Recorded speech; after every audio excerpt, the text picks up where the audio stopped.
What if I were to suggest that you play a key role in the awakening world? And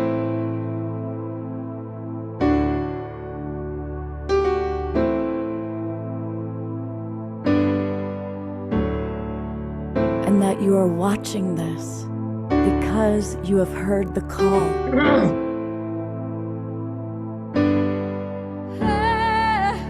We can start right now by opening our hearts and minds.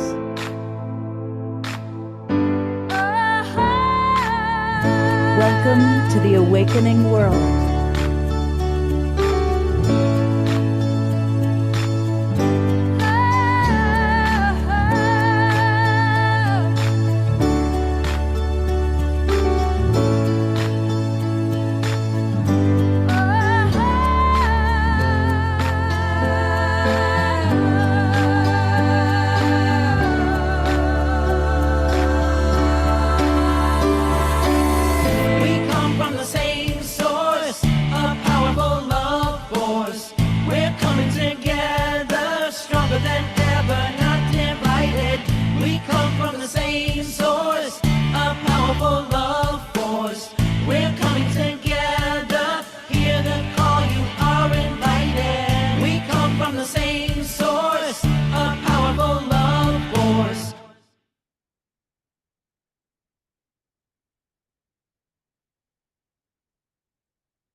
Good evening, everybody.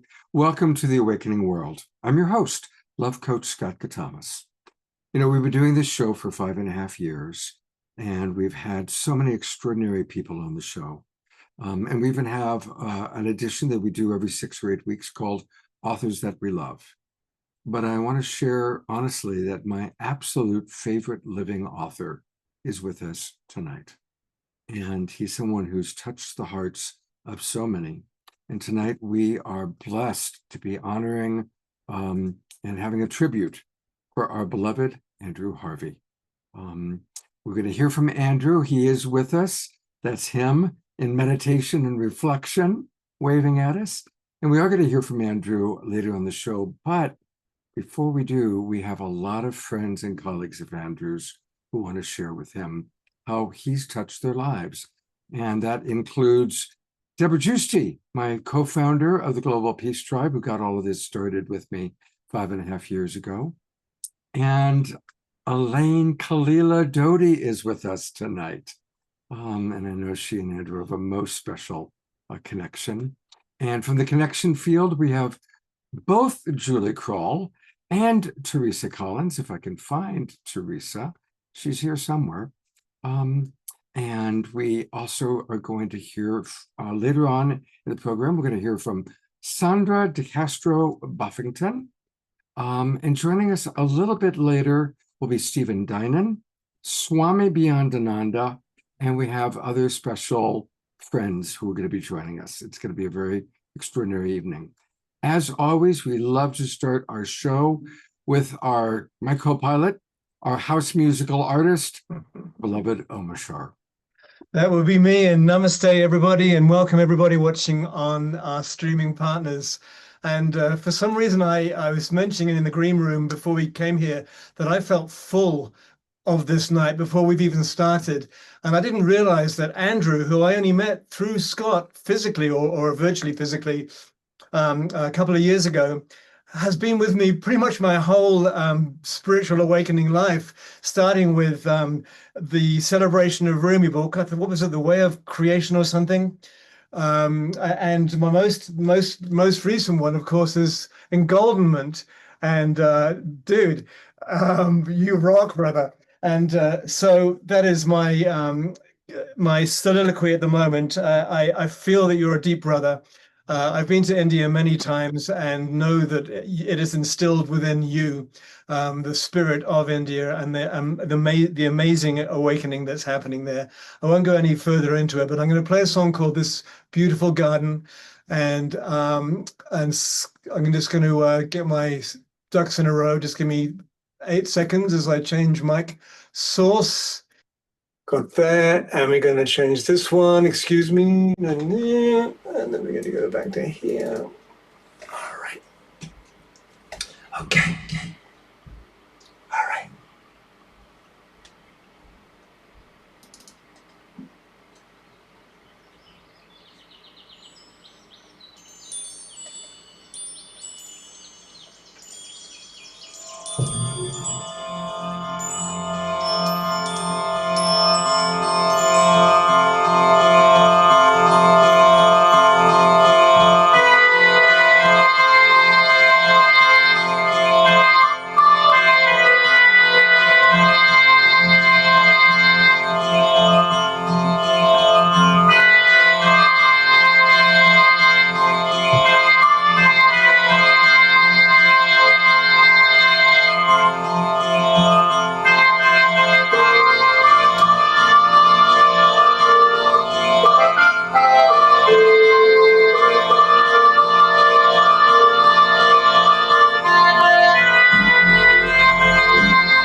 Oh yeah, I seem to remember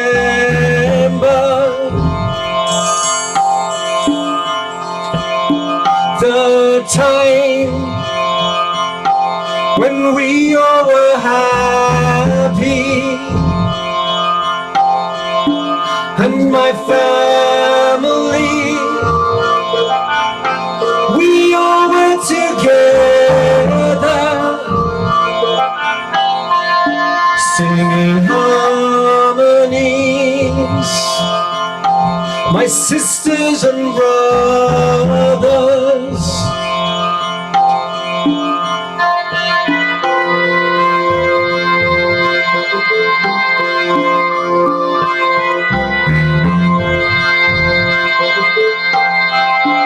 I often dream that we're gathered together and we all live in this beautiful garden by a river with my favorite flowers and the trees there, I know them by name. So if you'd like a new life, here it is, here it is, here it is.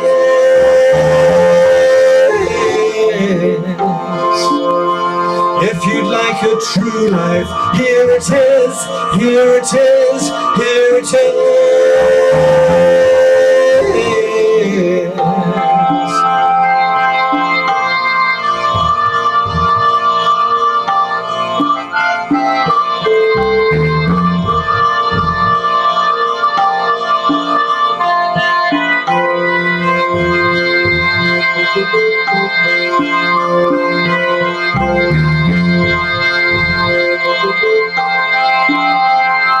We all are born of the great sun. We all are beloved golden ones. Do you remember? You're part of the story. Do you remember that you are the glory? So if you'd like a new life, here it is, here it is, here it is.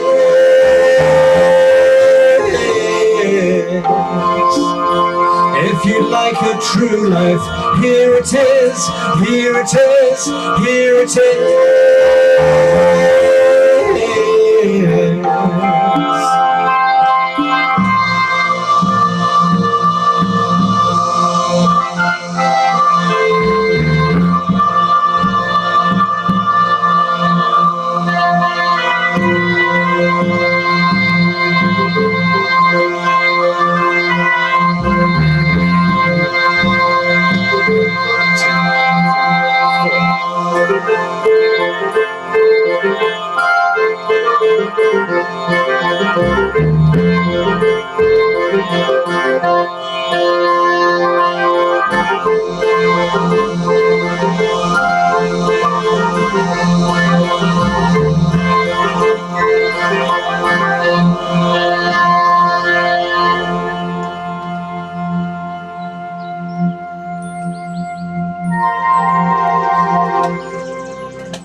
Thank you, Omashar. And I love that video that you put together just for Andrew to bring him back to his beloved India. My Thank you, pleasure. Desiree, for all that you provide. Thank you, Desiree. If you want a true life, here it is. What wonderful words. And thank you so, so much. It was so fun, Andrew, revisiting that video, because what happened was I was the one that live streamed it on the time when it was on Scott's show. And I suddenly remembered, hang on a minute, I got Andrew's video here, and I went through it and just cut out a few pieces of it. And I was just taken there. Thank you. And Benares. The whole thing. Yes. Thank you. Thank you so much. Such a beautiful, beautiful beginning. Thank you. And Omashar will be back later on in the show. There's so many messages in the chat box, Andrew. I'm just going to read a few because people are remembering their times with you all over the world. Paige was with you in Colorado. Dr. Laura has been with you in Chicago. Dia Therese with you in Boise. Marianne with you in the Chartres week, and she's going to see you in Paris on October 1st. Dorina Joy is coming to us all the way from Ecuador. Sherry Anderson sharing about meeting you through the Global Peace Tribe. Carol Griot meeting you at a Sufi workshop in Massachusetts at Kripalu, and on and on and on. I'm going to read one message, though, that sums it up beautifully. This is from Carol Craig. And Carol writes, I'm going to remove myself, 3 key teachings that I got from Andrew Harvey. And for anybody who's watching who don't know Andrew, this is a brilliant little consolidation of an extraordinary man's life. But these are the teachings that Carol received. Inner transformation must inspire outer transformation.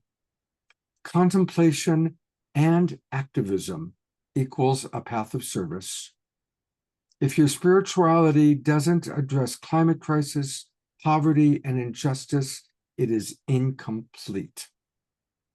And thank you. Thank you. No. Well, Andrew, there's so many wonderful people that wanted to be here and weren't able to make it.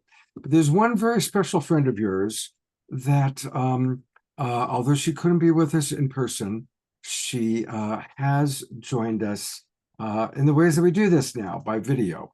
So give me one moment, because I got to cue it up. I had it here a moment ago. There we go.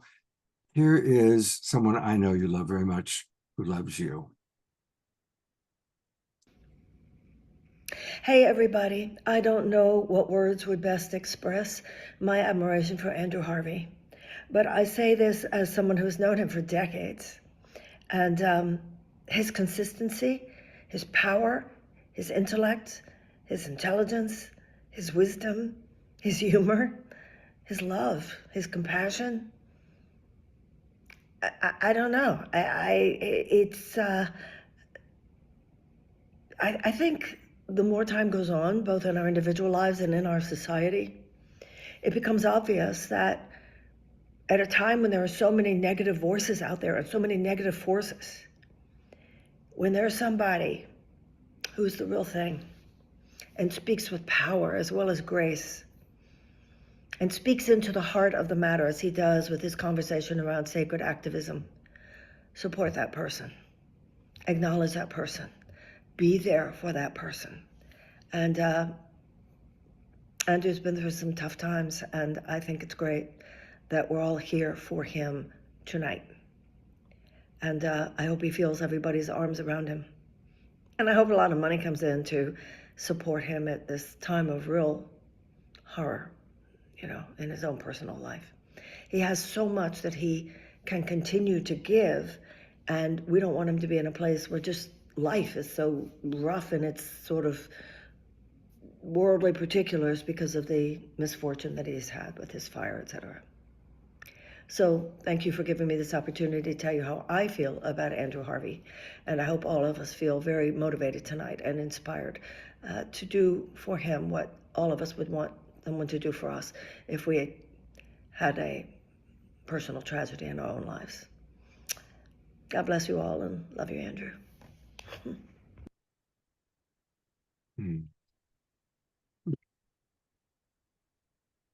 Marianne has always been a huge inspiration for me, and I loved her very much the first time I saw her, and we've been inseparable in hearts.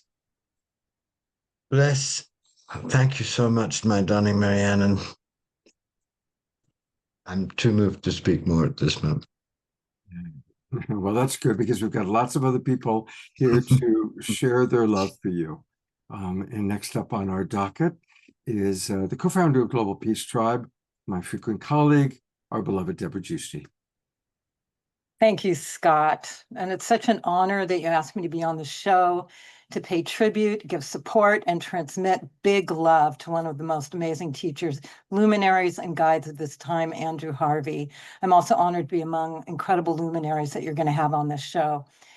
And truly, Andrew is one of my favorite spiritual teachers that I've been following for a long time.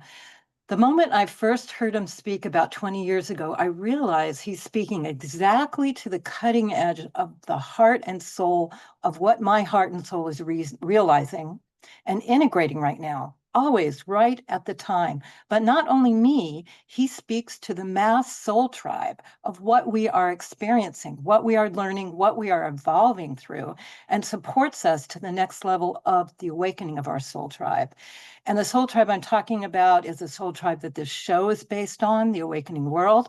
And all these souls are a massive soul tribe that have come to the planet at this time for the awakening that we've been experiencing for actually over 50 years now, level by level by level, and is now escalating more than we could ever imagine.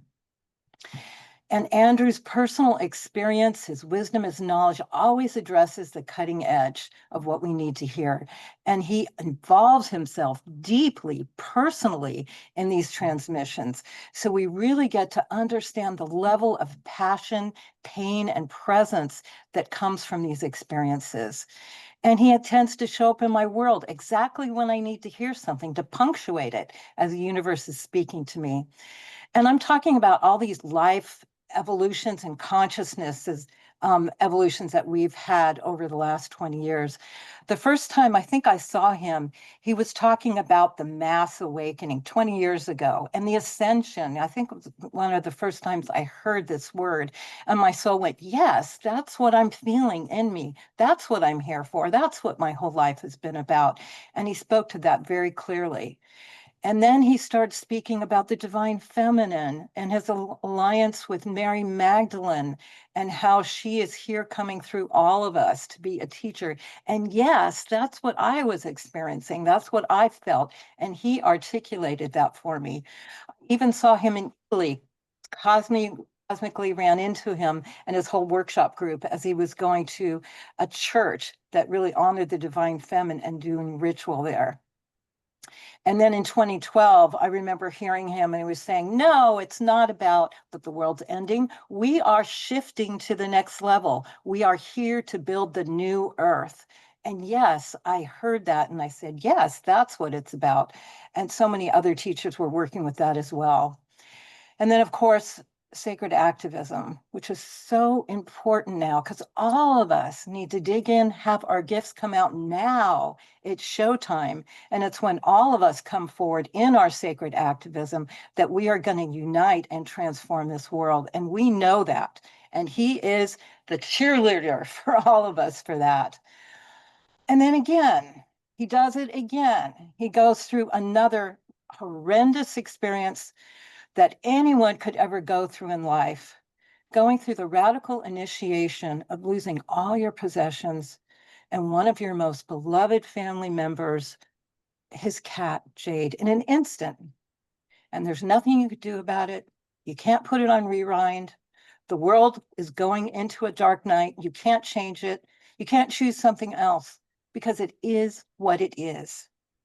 You have to really use all the tools in your toolbox, accept it, learn from it, evolve from it, and rise as the phoenix.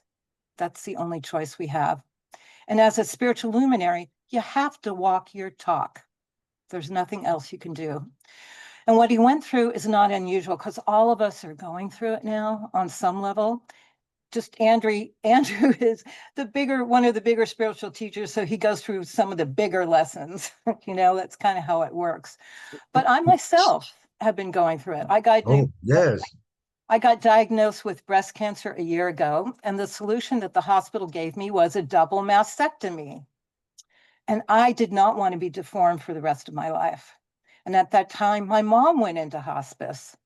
And then recently, my best friend, my cohort, my spiritual husband of 20 years, Jeffrey Adelheid, transitioned. So I understand. We all understand. We all have similar stories. So again, Andrew, you're singing my song. You're sharing what we're all going through. And as I listen to how you share what you've gone through, you've shared a few things that are really true for me that I want to share with everyone, that are deep teachings of going through this process where life just hands you a huge curveball and you've got to evolve and transfigure through it. So the 4 things that were really important to me is you've got to learn to receive. Because many of us on the spiritual path who came in with a lot of gifts, we love to give. We feel empowered, we feel accomplished, we feel like we've done something great. But the truth is, it's very important to learn how to deeply receive, which is very vulnerable.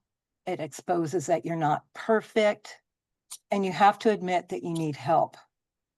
And the truth is that so many miracles and gifts and help from the divine and our ascended masters and all the guides helping us is coming into us nonstop. And if we don't turn our receiving channels on so we can be total conduits of the divine, we're missing out. We're not allowing the full power and gifts that are meant to come through us as we totally receive to come through us so we can give at a whole new level. And this includes when you're sick, like for me having breast cancer. If I hadn't totally turned on my receiving channels, I would not have abundance that allowed me to get the information and the support for healing and to receive all the love from the community, which I know is a big part of why I've healed my cancer 50%. And I have that documented with one of my spiritual guides. Number 2, understand that everything that happens to you has been arranged by your higher self. It's for your evolution and your growth. And if you're on the spiritual path, you can't take, oh, I'll have that, but I won't have that. All of it, you've got to accept because it's coming from God, source, and spirit. And if you're really, truly committed to the awakening, you need to embrace everything that happens to you, fully embracing as the cauldron of transfiguration. The more you commit to this evolution transfiguration, the more that every cell of your being can embrace and transforms to a whole new level that you never expected, never knew possible. And that's true for me, and I know Andrew has expressed that as well. And that's cool, as well as losing a family member. And so the next one, and then everything that happens, the number 3, everything that happens into your life happens so you can create more good in the world. Okay, so having breast cancer, I would say, caused me to go into an incredible up-leveling because I had to fine-tune my health, my education, how I thought, breathed, my spiritual healing, my trauma work, all that. I thought I'd been doing all that work, but no, having breast cancer, I'm like really on target now. And I'm going to share all that because it's an epidemic now. You know, chronic health disease is an epidemic and we need to understand it. And I'm understanding why so many people are getting cancer and what happens with that. And if you listen to Andrew, he's got bigger plans than he's ever had that are going to be manifesting. And he's getting support from his community to do it instead of being the Lone Ranger, just having the idea and going out there and making it happen. So it all turns around. And the last one is having a beloved family member pass, which is probably one of the most difficult. Andrew with his beloved cat, me with my beloved Jeffrey. And we have to know that a soul picks their time no matter what. And I heard Andrew say that when he'd been communicating with Jade, and I've also been communicating with Jeffrey using my mediums to talk directly to him. It's been amazing. It was her time and it was Jeffrey's time. Even though I didn't agree with it, it was Jeffrey's time. And I got to understand why he left at this time. And because the veil is so thin at this time, they're not leaving. They're just transitioning into another form. I feel Jeffrey as present with me as he ever has. And I know Andrew has said he feels that too with his beloved cat. Yes. And even stronger, Jeffrey was such an incredible, wise, spiritually powerful person. Yes. I feel him helping me more, even more than he did before. So that can happen with our beloved family. And there's so much more teachings and so much more, Andrew, that you're giving to us. So I want to thank you, Andrew, for being the way shower, for being the guide, for being a huge, big mouthpiece of spirit and articulating the important conscious stages of evolution that we're going through in this amazing journey that we're all in together by popping onto the planet all together at this showtime of awakening of Mother Earth and what we're doing. And modeling what it shows to show up when something devastating like that happens. So I'm going to show up with my love for Andrew and make a donation right now to your GoFundMe, because I totally support you. Thank you. Thank you. So much love. Thank you, Deborah. And that's a perfect segue. So wonderful. A perfect segue, because we do want people, this is a tribute, and it's also important for us to support Andrew. I see right at the top, Marianne Williamson just donated $200. And I know that a lot of you I'm going to see a lot of your names here now that we're sharing it. I just put it into the chat box. You know, Andrew, we go out to about 150 Facebook groups and pages. So we have people watching all over on all these different YouTube channels and humanities team. So I'm looking forward to seeing a lot of our names, including mine. I'm going to donate in a moment. I know Deborah's about to donate. And for any of you watching on Facebook or YouTube, just go to GoFundMe.com. If you put in Andrew Harvey, boom, it comes right up. This was put together by Stephen Dinan. Stephen's going to join us in about half an hour. So we're going to hear from Stephen. And a lot of people have been asking, because I am getting messages from people going, well, who is Andrew Harvey? I've never heard of this guy. So if you want to learn more about Andrew, go to his website. And his website is his name, andrewharvey.net. And I'm going to very, very briefly scroll through an extraordinary man's life. You can learn all about his amazing time growing up in India and the double cultures of aristocratic British and Hindu. And that started this amazing transformation of this man into somebody who could walk in so many different worlds. In fact, my favorite book by Andrew is called A Walk with Four Different Masters, 4 different guides. And he walks in so many different worlds. Went to Oxford, of course, studied and, was honored right there. And then Rumi. Rumi became an extraordinary part of Andrew's life. And a reminder that the best-selling poet in America is the poet Rumi. A 12th century Islamic gay mystic is the best-selling poet in America. Now, there's got to be a reason for that. And Andrew has helped us understand that through his books and his writings. He collaborated on an international book. I'm sure many of us have it in our library, the Tibetan Book of Living and Dying. And speaking of books, this is certainly the book that changed my life, Andrew. I've probably bought this book a dozen times for different friends and people along the way. Andrew literally coined the phrase sacred activism. And in this time, and we're going to hear Andrew speak about it tonight, but in this time of darkness, we all need to really embrace our sacred activism. And I love that Andrew's book about sacred activism is called The Hope.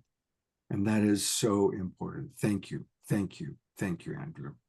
So you can learn much, much more about him. There have been many films, many books, and definitely go to andrewharvey.net and get some of the wonderful resources he provides. And we are going to continue with two amazing women that I love. Julie Krull is with us, and Collins is with us. And they are both the co-founders of the Connection Field, which is bringing a lot of hope and joy and goodness to all of us. And so take it away, ladies. Yay. Oh, Andrew, I'm so happy to be here. It's so good to see you too. Yes. You know, I didn't prepare anything to write, because how do you prioritize what even to say here? And I love that Scott's went through your body of work, because you've meant so much to me on my journey. The Dr. Julie Show, All Things Connected. I think you're probably the most number of shows guests I've ever had. Like, it would be, we had every book that come out, it's like, Andrew, let's come on, let's do a conversation. And then it would be like something happening in the world, and I'd say, Andrew, let's have a conversation. So back, I think in 2013, and man, I think probably a dozen or more shows that we've had together, and did some private video things. There's several things that I just want to really honor you for, Andrew, and really bring just to everyone's awareness, is that you're not just this prolific writer, teacher, poet, but this deep mystical voice inside of you really has come with such bravery and such radical fierceness on the planet. And I just want to share, I've never shared this with you, but before I knew you in person, last year, I got asked, what are your 10 most top spiritual books ever of all time, like that influenced you? And I went to my bookshelf, and the number one, Son of Man. I remember picking this up in my late 30s, going, finally, someone's talking about the mystical Christ in a way that we can breathe it, live it, and not fear doctrine and theology and dogma. It's just like, be this now. And I love this. I love this. I just want to show you, like, look, it's still on my bookshelf with all kinds of yellow ink. Like, it looks like I prepare for my podcast, right? But that book was my number one, Andrew. So thank you so much for that. And then you've also, besides just being this, Direct Path, all of those early books, and this deep spiritual voice, Spiritual Activism is amazing. But you've also, for me in my life, you connected me with so many people that really made a difference. You introduced me, to Monica Sharma, Carolyn, and Jill and Scylla, and like so many people. And you're like, you need to meet them, and we need to get their message out, and we need to, and you really influenced a big, large body of work by integrating people and bringing more human touch into this spiritual journey. And so I just want to thank you for bringing this divine human forward. And now is our time. Now is our time. I'm so looking forward to collaborating and supporting all of your next chapter in Thank you, this, Thomas. yes, this Phoenix moment, because now is the time for us to bring the divine, the embodied divine human forward in sacred activism. It's like, okay, we're not talking about it anymore. It is time. And by the way, I had a fire when I was a young child too. Complete, total loss. Yeah, when I was probably 12 or 13. So just sharing that. Yeah. Bless you, my darling. Mm. So happy for our friendship. And I know it will dance along until we both die at the same moment. Yeah. Thank you. Yes. Bless you, Judy. I love these stories. I love these stories so much. And I love, Julie, that there's such a lineage that we kind of share. And so, Andrew, I met you the first time in 2024 at Chartres Cathedral. Barbara Marx Hubbard was sick at the last minute, and they sent me in her place. And I was like this young girl from Hawaii wearing the wrong clothes in Chartres Cathedral. And we had Carolyn Mace and Lynn Bell and Apila and Jim and you. And I ended up going for 7 years with you guys. I ended up going the whole time. And I was trying to find a picture in the center of the labyrinth, because I have one of you by yourself in the center of the labyrinth. And what I remember most, Genoa, and making sure Wow. everything is beautiful. And there was all in our little plays that we would do in the courtyard. You were such an instigator of play, I remember. And I also remember that as kind of a newbie in this kind of group of some real heavy hitter, wonderful people on the planet, that you made me feel so at home and Oh, so that's comfortable. Like Carolyn Mace, she loved to give me a hard time to make sure I was the real deal, right? And everybody had their little. that's Carolyn. You always just had this playfulness that allowed me to have my playfulness be okay. And then the combination of, because I was with Barbara, our crisis is a birth. And that's what you said when you first came on today, before we got on the call with everyone, around what just occurred for you, what you feel like's happening on the planet right now, that we're in that moment where there is a shared moment of pain. There is going to be something that's going to cause us to actually wake up, because that's how life does it. It brings a system far from equilibrium. The everything gets shaky. The old has to break apart, and then the new needs to come. But we have to grieve the old. We have to learn how to let go and let something new come.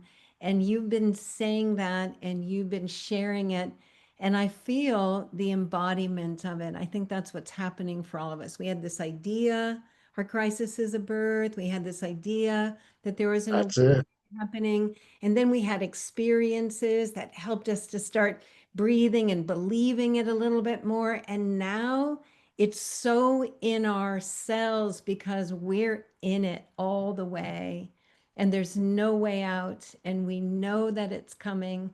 And I just want to celebrate you from that moment that you made me feel safe, and you made me feel welcome, and that you inspired everyone there to have joy while we were facing crisis. That's what I remember most about you and love about you. And yeah, bless you, my friend. Thank you so much. Thank you. Look, I got God. a Genoa silk up on the wall. Yeah. Oh, she's so. Talk about joy. Wow. Joy is the power. Let's face it. Yeah. Yeah. Thank you, Andrew. And I'm so sorry. I'm so sorry that you had that fire. And I'm so sorry that you lost your little kitty. I know what that would be like for me. So I just want to hold you in my heart and just feel that, let that all be present. And then also know that we're all here to support you with whatever's next. And thank you, Scott, for inviting us to do that. And I'm going to take a minute to donate. And yeah, keep shining, because the mother has your heart, and she always has, and she always will.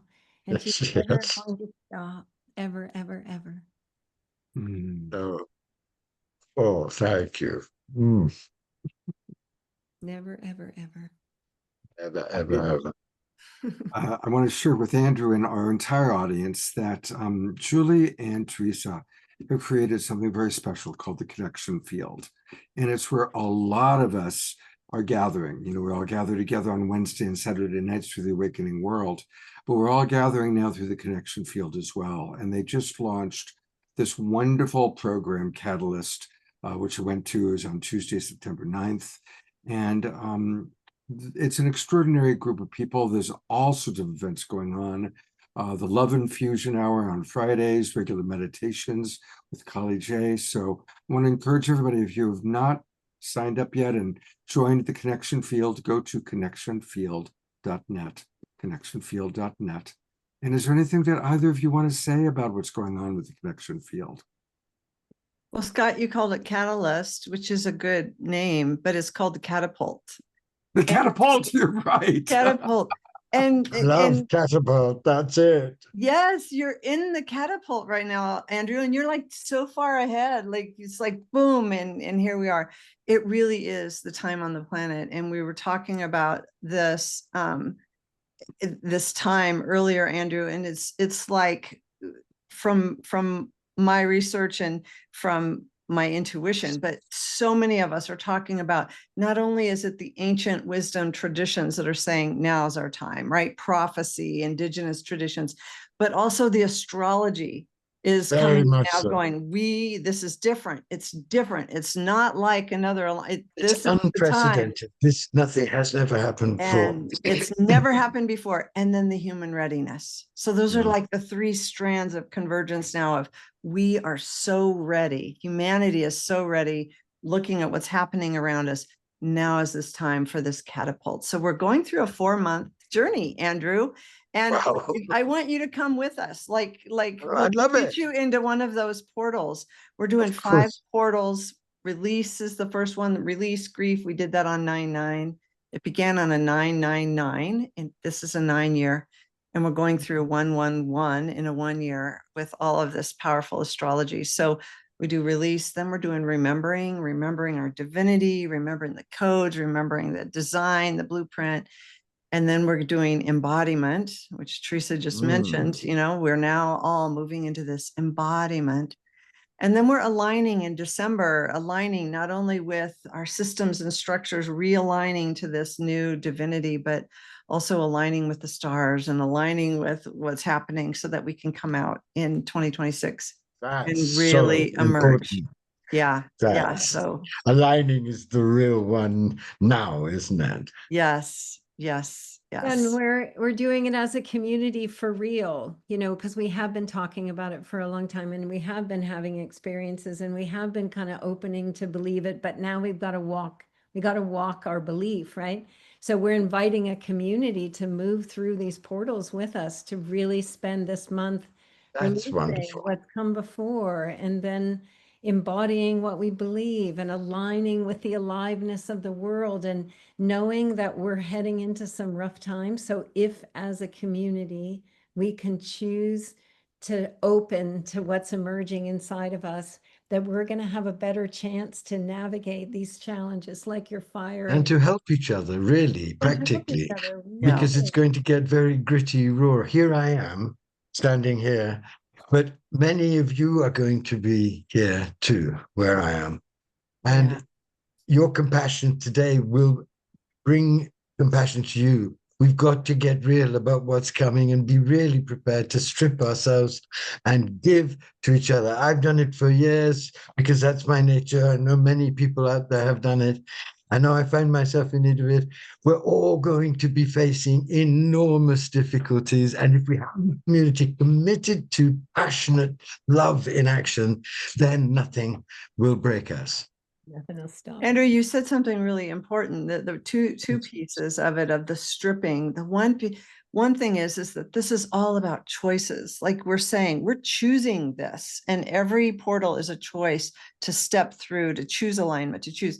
But what you said was the stripping is, we're saying the era of separation is done. It's over. This is a completion of completion. We're moving into the unitive age. We're done. And so we're consciously choosing to say, no more.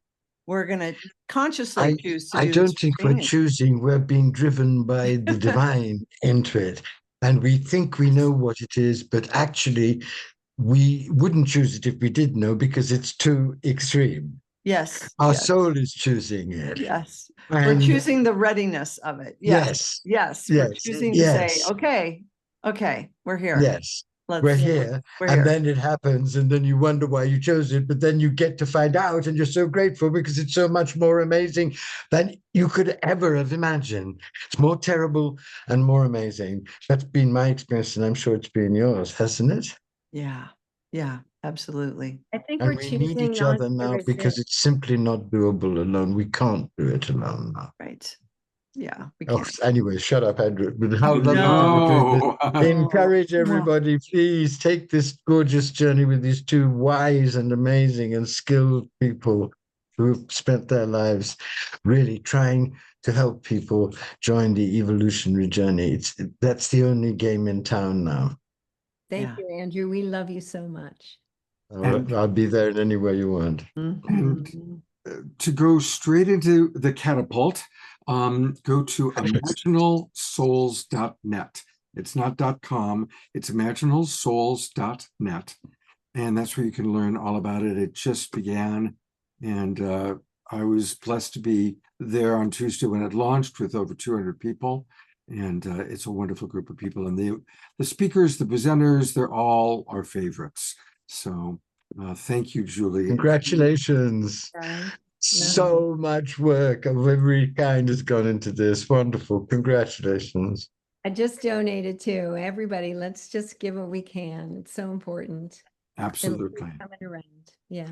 Thank Well, you you. know, speaking of donations, people are donating, and I'm really proud. I'm going to actually acknowledge some of our wonderful people that have just donated, because the donations are flying in.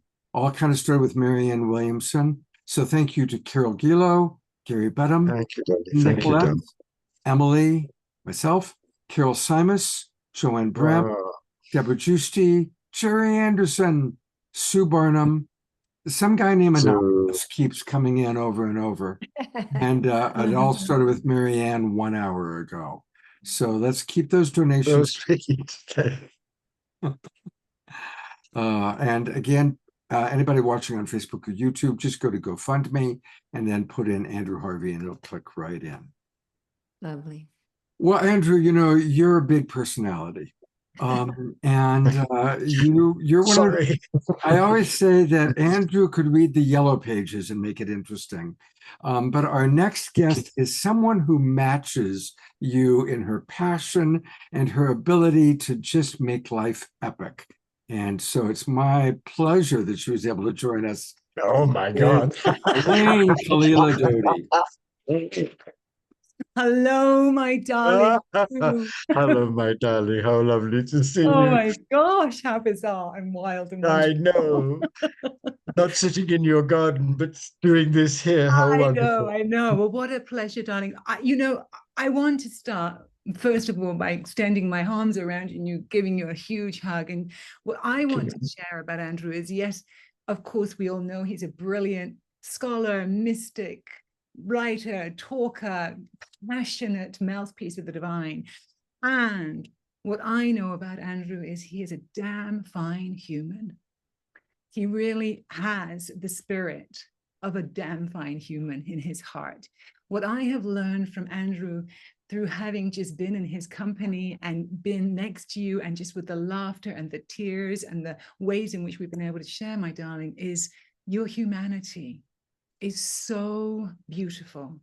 And your willingness to allow yourself to feel the terror and to feel the beauty in the one moment and to feel the humor and the desecration and all of it in the ecstasy of what you are able to have the breadth and space for in yourself is where I am inspired by. You truly know how to be a friend. And I can say that because you have been a deep soul friend to me this year, particularly in my dark night of the soul. Debra, you talked about your illness. I've also been, for the last 4 years, on this epic journey with my health and my wellness.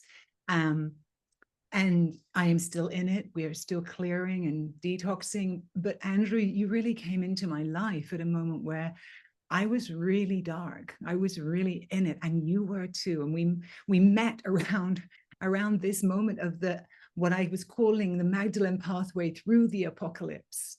And it is in the Magdalene heart that we meet, my love. That is what is true. We are both fierce versions of the Magdalene. And I did have a moment of sitting with you in meditation earlier on today, calling you forth. And I wanted to share this that came through. Oh, darling. I was feeling into the soul imprint of the one known as Andrew Harvey. And this is what came. Lion of the Sacred Heart, scribe of the mystical flame. Andrew comes from the Greek word Andreas, meaning manly, courageous, and strong. But its root, in the esoteric sense, comes from Andrew, who speaks of the inner strength, the strength of the one who dares to walk into the fire in order to bring back the light. It's the name of one who chooses to love over comfort, truth over safety, a spiritual warrior who's learned that the greatest revolution is the revolution of the heart. He walks not as one who is a fighter, but one who is a lover, fierce, articulate, and undaunted. Andrew walks with Christ and Kali in each palm, a mystic of paradox and a lion who weeps. And then we go to your last name, Harvey, my love. And it means battle-worthy, the blazing iron, the ardent. This brings you the fire and the edge, my love, a legacy of those who will not only withstand the fierce battle, but who are forged by it. It's the name of sacred endurance, of one who has walked the burning path of the inner initiation and emerged as a keeper of sacred transfiguration.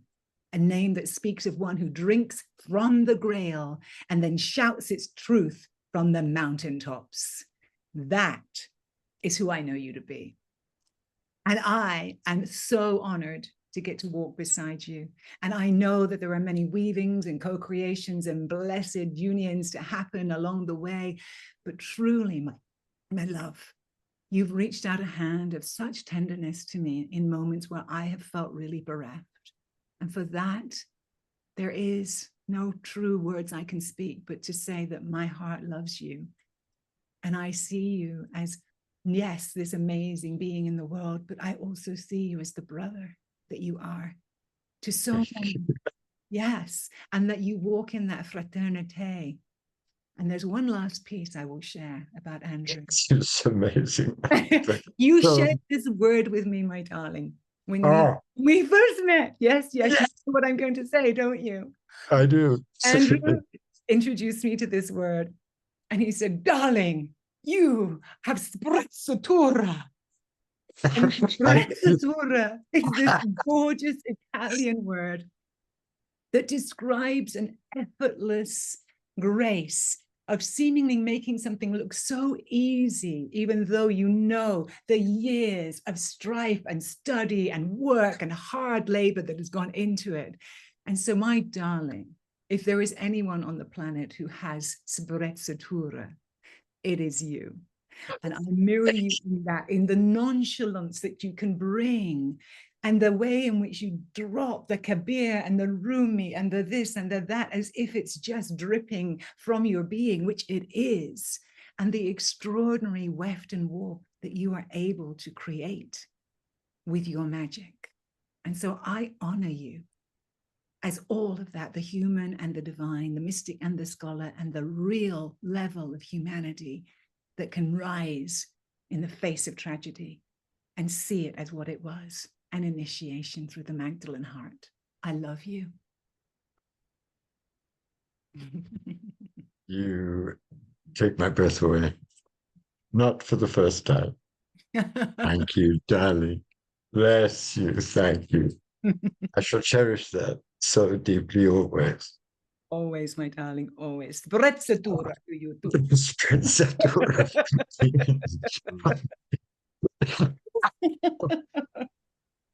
Thank you so Oh my much, God. Kalila, for being with us. Oh, Kalila bless is you. going to be back on, Andrew, in a month. We're doing a show dedicated to Mary Magdalene and the wisdom.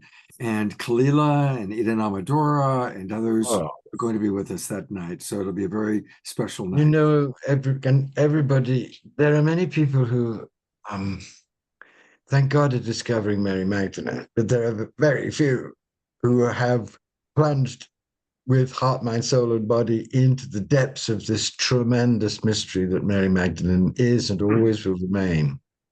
And this one, Sprezzatura Lady, has really done it.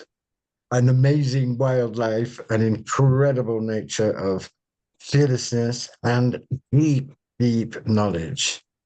So please do have the real joy of drinking from her Magdalene cup. I have only just begun to drink, and it's sent my head spinning like Sybil, what she's able to. Do you remember Sybil in The Exorcist? Amazing wisdom and joy. Each other's heads and hearts. Well, that'll be a wonderful, wonderful night. And that's October 18th, which I think is 4 weeks from tonight. So thank you so much, Kalila. Blessings. I see Stephen Dinan just joined us. Stephen, we'll be with you in a moment. But we have one more guest before we bring Stephen on.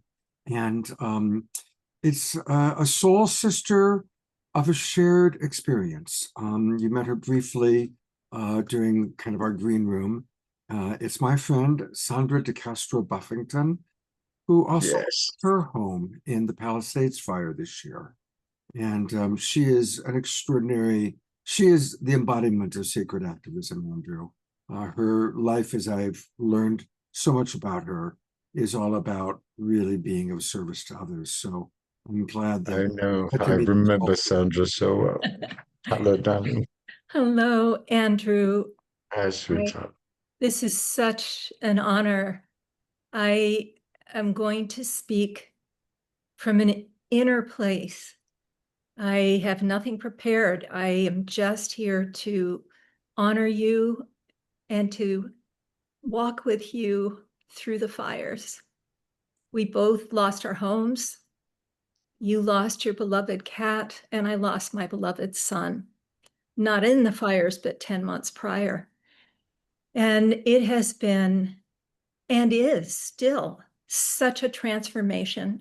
I may never understand it here, and that is okay with me. This is a soul journey. Andrew, I met you at the 2009 UN Climate Change Conference. God, yes, absolutely. Oh. In Copenhagen, and I got to hear you speak. I was so deeply moved. I'm going to tell you some of the things that have changed my life, but I want to tell you, we had a side conversation, and you asked me what I did. I told you a little bit about it, which I'll share a little bit in a minute. And you looked at me and you said, "You're a secret agent. You are a secret agent," you said to me. And it made me laugh. I am a secret agent walking on this planet. And, you know, part of that, and now let me get to how you've really changed my life, because I also got your books after that meeting when I returned to the US from Copenhagen and started reading about sacred activism and the way that you were framing this. You know, I had been walking through life with a sacred connection and a spiritual practice. That was part of me. The other part of me was being an activist in this. And the two could never really meet. In my meditation circles and in that sacred environment, there were not many activists. I'll say that. Right, of course not. There was some deep practice, but there was a lot of talk, but there wasn't a lot of doing. Then on the doing side, on the activism side, I absolutely could not mention the sacred. You know, I would do my practice before I would get out there and do my thing. but I would never talk about it. It was covert, not overt. And I think that's what you picked up on, and you said secret agent. But just as you articulate in your books, what happens to the activist who's not grounded in spiritual practice is burnout. And I walked through a dark night of the soul. And that was right before I met you. I think, yeah, the year before I met you, I'd gone through the dark night of the soul. 3 family members died in 6 weeks, and other things. There was a lot of transformation. And I stepped out of my activism work. And I had this soul call that I didn't understand, but it was almost like a call to remember something that I used to know. It makes me cry. Something I knew so deep inside of me, but I needed help in becoming conscious of it. And you're one of the people who helped me become conscious of that call. And, for me, the whole thing led to the absolute requirement to tend to my inner self first. That's the number one. To connect to power. We all have our language for it, but to spirit, and let spirit work through me, not through the efforting that comes from the ego. It is spirit coming through me. That's revitalizing. That isn't draining and burnout. There's a difference. So I had to get these things in order. And I had to keep going. It wasn't that I didn't get to stop. And listening to the soul say, do your part to unite East and West. I mean, these are the big headlines. Do your part. And I have that inner yes, and then how, and then the total template download. So I knew exactly what to do. And I knew, and it was so joyous. I knew it would happen. I knew I had to raise the money. I had to put the whole thing together, but it had been given to me in such an exquisite way that there was no question that this work was going to come alive and that it was going to unite. In my case, it was India and the US, and also Africa came in. But I have a very deep tie to India. So like you. Anyway, I wanted to be less of a secret agent. I wanted to be more just myself and let that be okay. And, your teachings have given me a way to do that, and a way to talk about it. And sometimes not talk about it too. That's okay. Yes. Sometimes it's too much talk. I'd much rather, sort of be the change, like, put that in action. Let me just, I wrote a couple of notes when we were talking, but back to the fires. My home burned to the ground 9 months ago. My whole town burned to the ground. My entire community. I lived in this beautiful place for 16 years, and in an instant, it was gone. And I heard you say something, not on this call, it was somewhere else. 30 plus years of work burned up. The work's, is still in me, but the physical pieces of it were all there. It's all gone. Yeah. And my son, who, crossed to the other side 10 months earlier, everything that reminded me, every gift he gave me, all the pictures, all the photo albums, that all disappeared too. And I felt initially I had an awakening. This was the day of the fires. And I said, you took my son, you took my home, you took all of my belongings, but I'm still here. And I'm free. All of a sudden, I had this sense of freedom. And I went, oh my God, this is what happens at the moment of death. The narratives all fall away. I'm no longer this, and I'm no longer that. I'm no longer, it's all gone. What's there is the soul uniting in this joy, this bliss. And I had that, I went, oh, I have goosebumps right now. And then I went thunk right back down here onto this plane, because I had to have a place to live. I didn't even have a toothbrush. And so it has been this journey, and it is not over. It'll be at least a full year cycle to just come to the knowing, to embody all of the change and the loss. And I wouldn't be here if I didn't find meaning or know that I'll find meaning. That's what drives me in this life, is meaning. It always has. I may not understand it now, and maybe I don't have to, but I do have to find some meaning in it.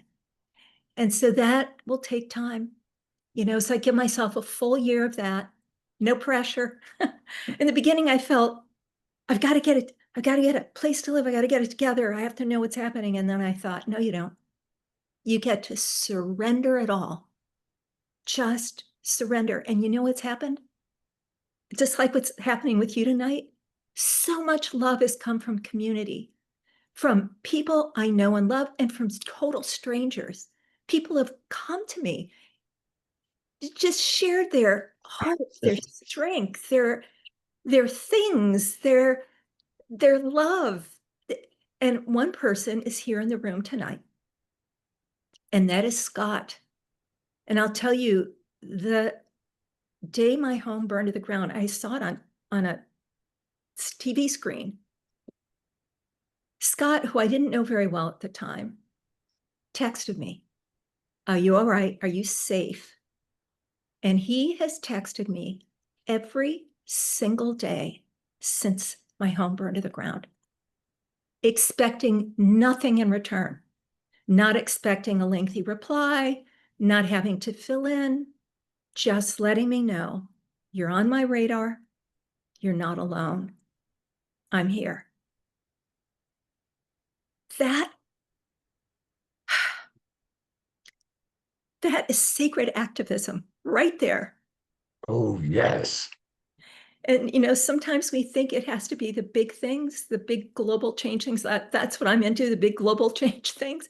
Sometimes the presence and smile and saying good morning to someone will save their life. Yes. It can be that small.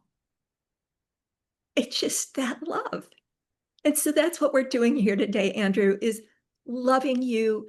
Thank you for talking about creating space to we can talk about love and light and ascension and consciousness and all those beautiful waters we swim in, and loss and pain and darkness and the dark night of the soul, because that's part of it too.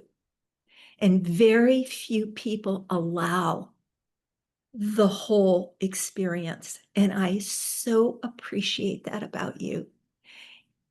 It gives you the authenticity and the gravitas that makes you real to me. Thank you. And I love you. I love you, darling. I just wanted to say one thing, thank you for your amazing blessing on my life. But I found it's not that you look for meaning, it's meaning is looking for you. You let meaning find you. Yeah. Because any meaning you come up with won't be the meaning. It's so extraordinary, especially after total devastation. None of the old meanings mean anything. Yeah. You have to wait in complete emptiness for something you never imagined to find you and reveal itself to you. That's what I found. Does that make any deep sense So to you? much. Thank you, Andrew. You are so close to being irradiated by something completely unimaginable. So forget the old meanings, embrace the astounding new, is what I have learned, honestly. And we had such marvelous conversations in Copenhagen, and here we are again. And something I would love to say to everybody. It's not a meaning of the past, it's the meaning of the future that's coming towards us. Let's be open to it. Thank you for that, Andrew. Yeah. Thank you for letting me say it. Thank you. Yeah, so much love to you, darling. Thank you so much, Sandra. Beautiful. Thank you for sharing. Wow, that's so wonderful. Love you, Scott. Love you too. He's such a beautiful person, isn't he? Thank you. Well, we have been going to this GoFundMe throughout the evening, and the man who got it all started and made the very first donation is Stephen Dinan. And many of you are familiar with the Shift Network, and Stephen is the man behind the Shift Network. And so I'm really grateful that Stephen is able to be with us in person. Wow. And here he is. Here's your friend, Stephen Dinan. Hey, Stephen. Hello, my dear man. So much, Andrew. I Well, love you too, I'm my sorry that I friend. just was able to join just now, but I sort of tend to be on daddy duty on the weekends. But it's important to be here because, and Sandra, what an incredible, moving, blessing offering you just made. That's so straight from the heart. And I feel like I should also just talk a little bit about the arc of how Andrew has impacted my life before we talk a little bit about why his voice is so important now. I was 23 and I'd had something of a spiritual awakening, and I was sort of trying to translate it through like a mental framework in one way or another, more Buddhist. Went to the California Institute of Integral Studies, and Andrew was so freaking fiery and intense and passionate. And I would sit in his classes and just like feel like my hair was getting blown back and my heart was getting like pulled out of my chest, and I'd be like, whoo, just to take it in. He's mellowed a lot, but 30 years ago he was far more fiery, and I feel like he shook me out of so many levels of complacency, little places that I could hide out in my cool mental models. I was studying a lot of Ken Wilber back then and integral theory, and there was just like a way. It was this kind of this liquid fiery heart, just like like a lion kind of coming in after me. And I felt so transformed. It was different than any class studies I'd ever done, because I felt like it was a mystical transmission. And it really reawakened me to the power of Jesus and Mary Magdalene. I'd kind of turned away from Christianity, turned me on to Sufism and Rumi, and it really had he really had a profound impact on my life. And we sort of lost touch for quite a bit of time. And I had gotten the download that I needed to create the Shift Network. It took quite a while to get it together and get it off the ground. I had to have a few attempts where I did not get critical velocity, and had to give up for a little while. And once we got to a year or two in, I was like, I have to get Andrew back into this, and I have to really bring him forward. And that kind of became a new chapter where all of a sudden now I was creating the platform and I was producing things for him. And I still felt kind of in awe of him. And I'd always, frankly, have to sort of muster some sort of courage to even host the calls, because I always felt a little bit mute sometimes after he would just blast me with one of those prophetic downloads. And so whoosh, I'd be like, cool, amazing. I didn't know what to say. It was like the hardest hosting I did, because I was trying to be authentic, but mostly I'd be like, wow.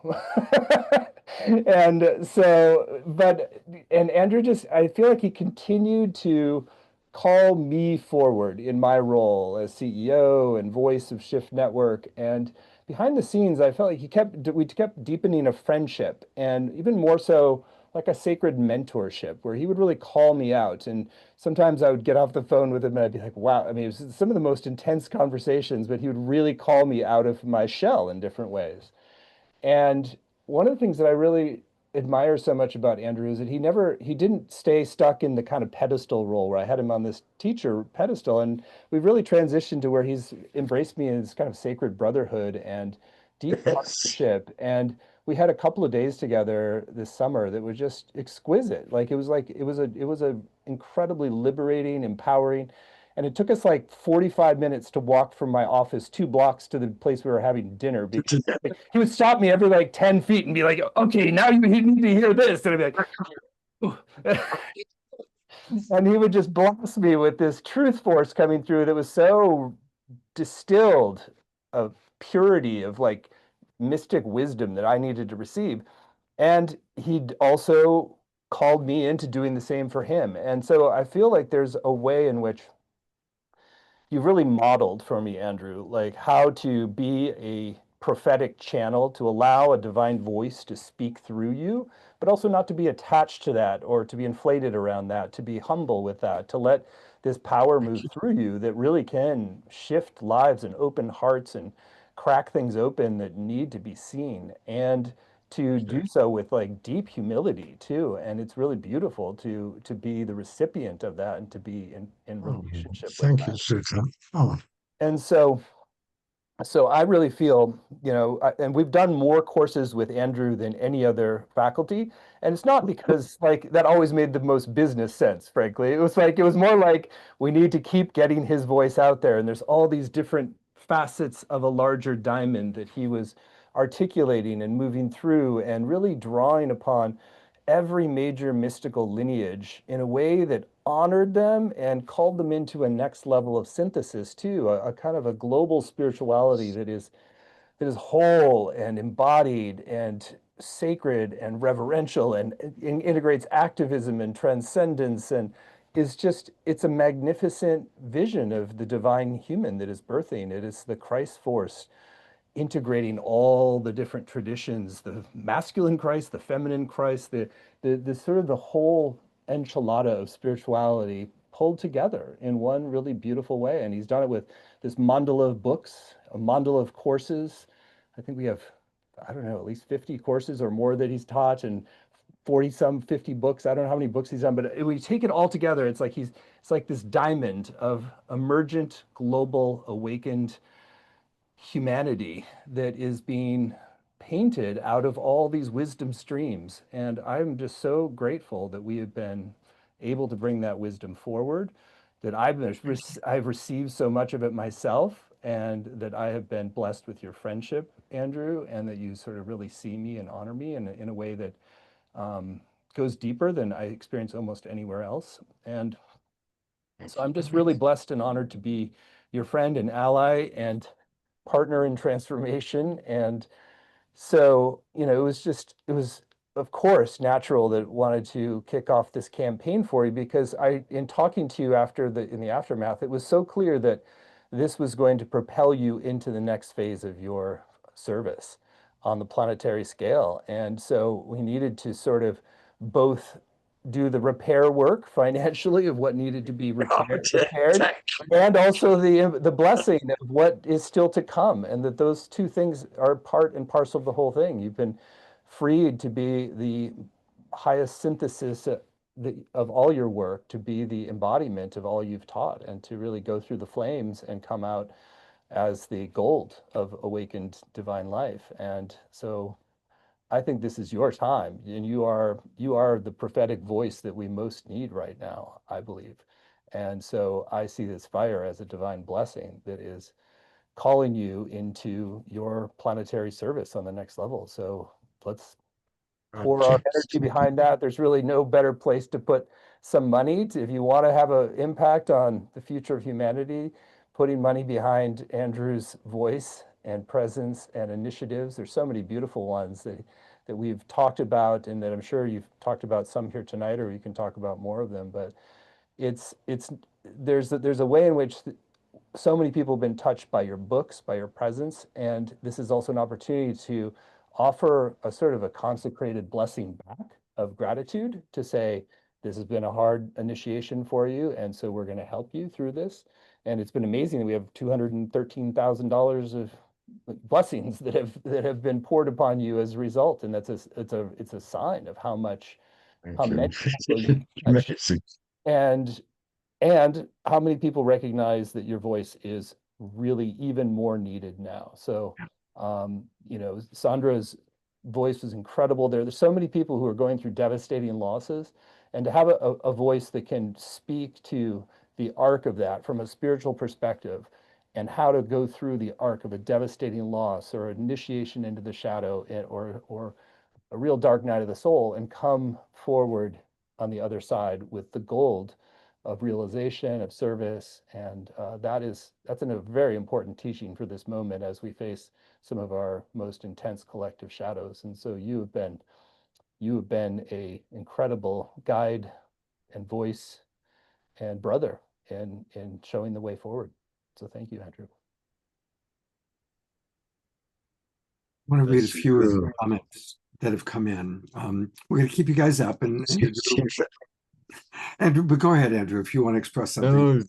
No, I can't possibly do anything but just say thank you, my dear brother and friend, because you stepped in so immediately and with such love, and our brotherhood is very profound. And I know that together we're going to do some absolutely amazing things as we go forward. What a joy to be with you. Stephen, stay for a moment. I want to read a couple of the comments that have come in.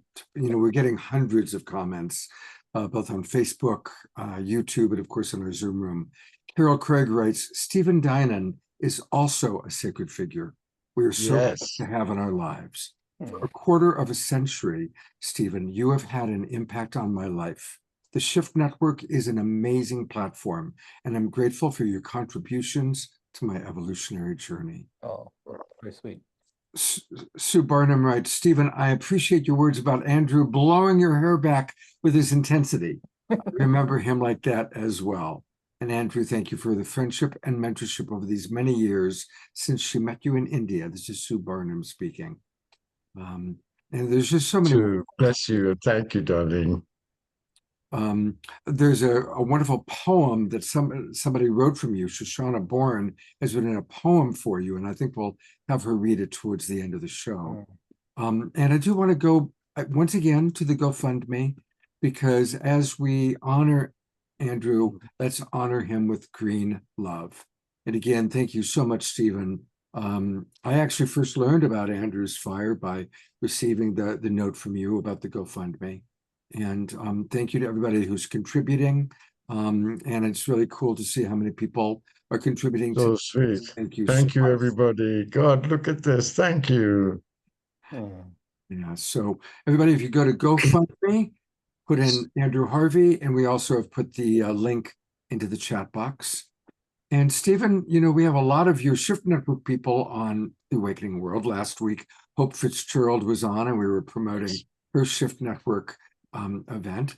And one of our favorite luminary musical artists, we always have musicians playing, and one of our favorites is Rhea Mana, who's going to be doing a whole program for you. So Rhea has just joined us in the room, and she's going to be doing a whole program for Shift Network, which is going to be wonderful. And congratulations. Welcome, Rhea. Elaine Kalila Dowdy also, yes. Hi, Rhea, beautiful. You're next. Yes, and Stephen, so nice to hear your beautiful words. And Andrew, such an honor to be here in your presence and meeting you. Thank you, sweetheart. I found your book, Teachings of the Christian Mystics, probably in 1998 when I was just beginning my search. And it was profoundly impactful to realize that there were people who walked this earth, who experienced the presence of God and who lived for it. And that became the purpose and the inspiration for my path. And the music I write is imbued with that love I have of the divine and those teachings of the holiness that lives within us. And seeing you here today in this moment and hearing some of what you have gone through, my fervent prayer and wish is for you to feel the wholeness, the blessing, the joy of the Holy Spirit emanating from your heart, and that you live in the fullness where there's nothing lost, and that anything that you have lost be restored to you. And thank you so much. And there's a song. Oh, it's my absolute honor.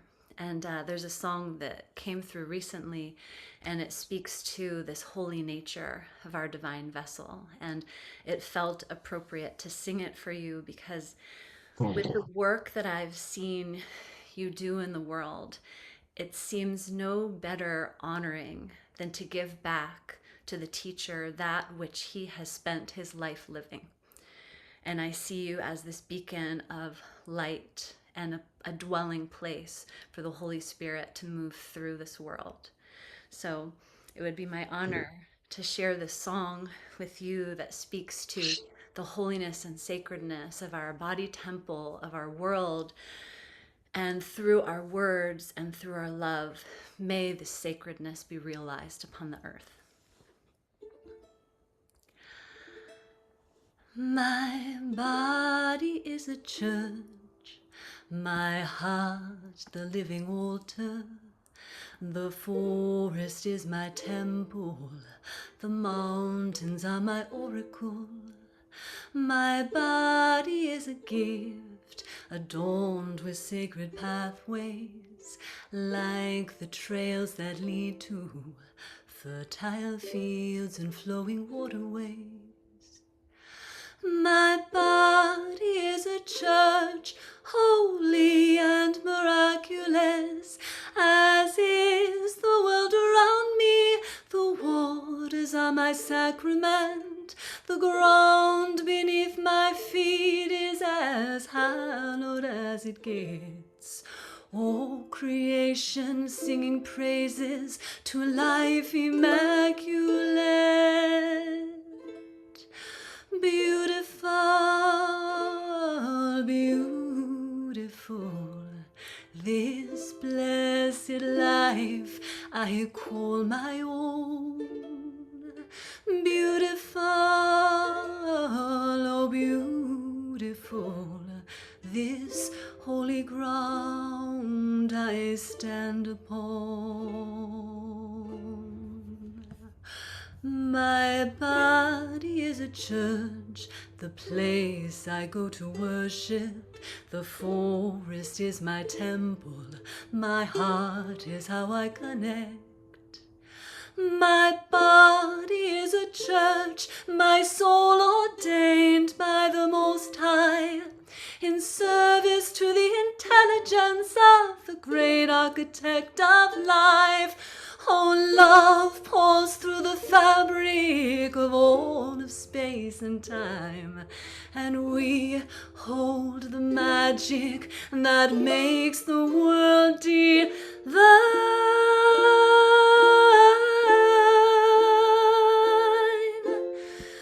Beautiful, oh beautiful, this blessed life I call my own. Beautiful, oh beautiful, this holy ground I stand upon. Beautiful, beautiful, I am.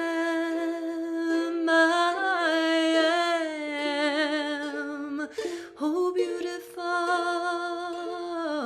oh, beautiful, I am that I am.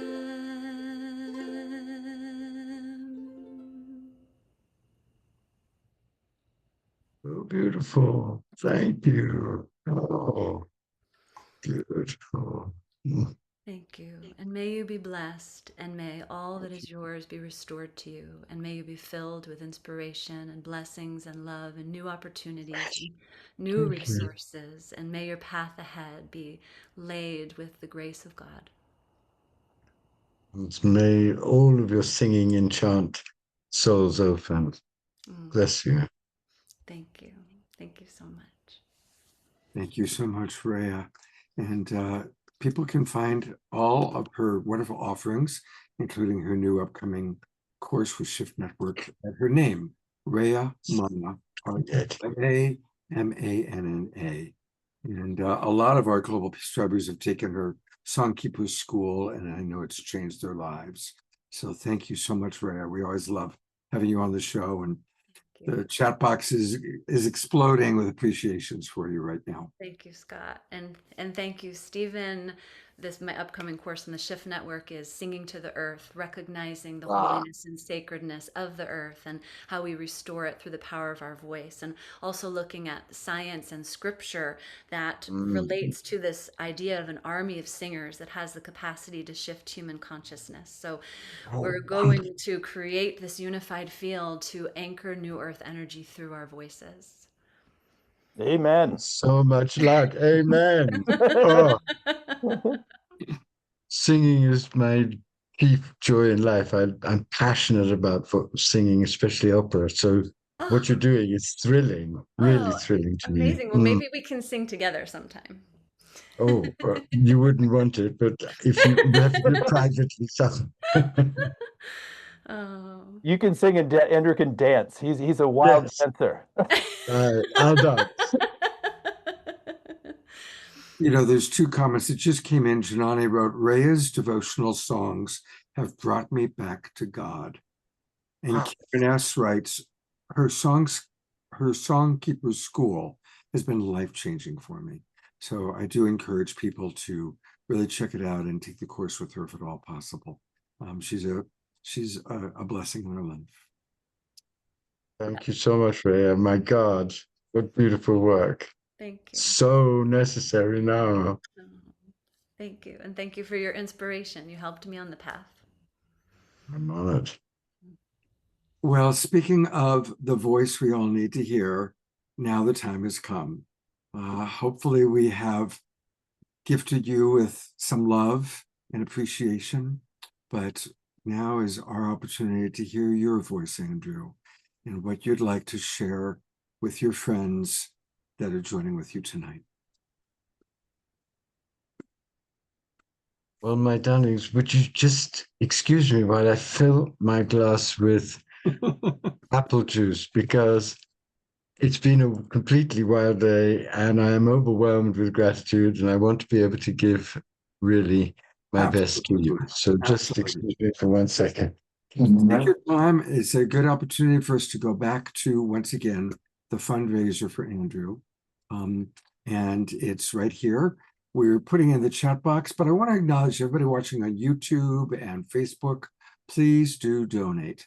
If you go to GoFundMe.com, just click in Andrew Harvey and it comes right up. And I'm really appreciating all the donations that are still coming in right now. Thank you very much, everybody. And again, thank you, Stephen, for getting this started. I'm going to bring Stephen back on for a moment. Thank you so much for starting this and really helping Andrew in the many ways that you do through the Shift Network and through this fundraising. No, it's been a pleasure, and I've been amazed at how people have shown up. So, I mean, because oftentimes it's easy. There's so many things pulling for attention, and just the number of people who have made donations has just been amazing. And it's been steady. There's just people keep coming, and it's really so touching and moving. Yeah, well, Andrew's earned it. He's definitely earned it, and you know, that's what we do on this show. We always do fundraising. We've done fundraising for many different people over the years, and Carol Craig points out it's up to $214,000 that's been raised. It's fantastic. He's back. I'm back.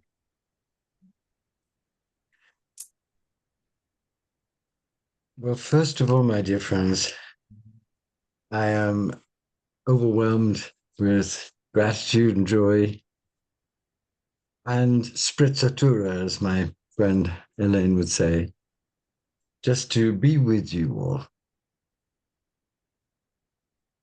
One of the great gifts, and there have been so many amazing gifts of what I've been through, is to finally break me free of my Britishness. I prefer to give than to receive. I'm better at giving than receiving. And what I've been compelled and invited and challenged and overwhelmed enough finally to do is to bask and receive the love of all of you and the help.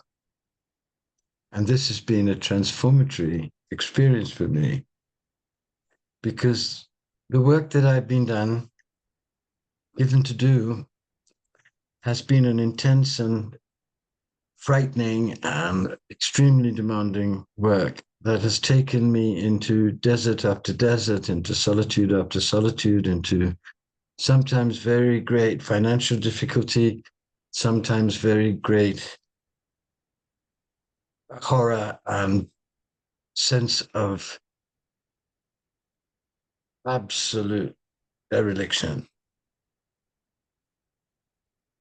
And to know now at this time in my life that all of that was worth it, and to feel in your love and in your appreciation of what I was able to give, heals many wounds and calms my soul and prepares me for all I want to give in the last part of my life, at this moment when the world is facing its most extreme evolutionary transformation. So thank you. I'm happier, more joyful, lighter for having had everything taken away, including my inability to receive, my disbelief that anyone would ever turn up because it had been so long and so hard. And what I'm living now is a freedom and a delight that I always had at moments, but now is almost permanently installed.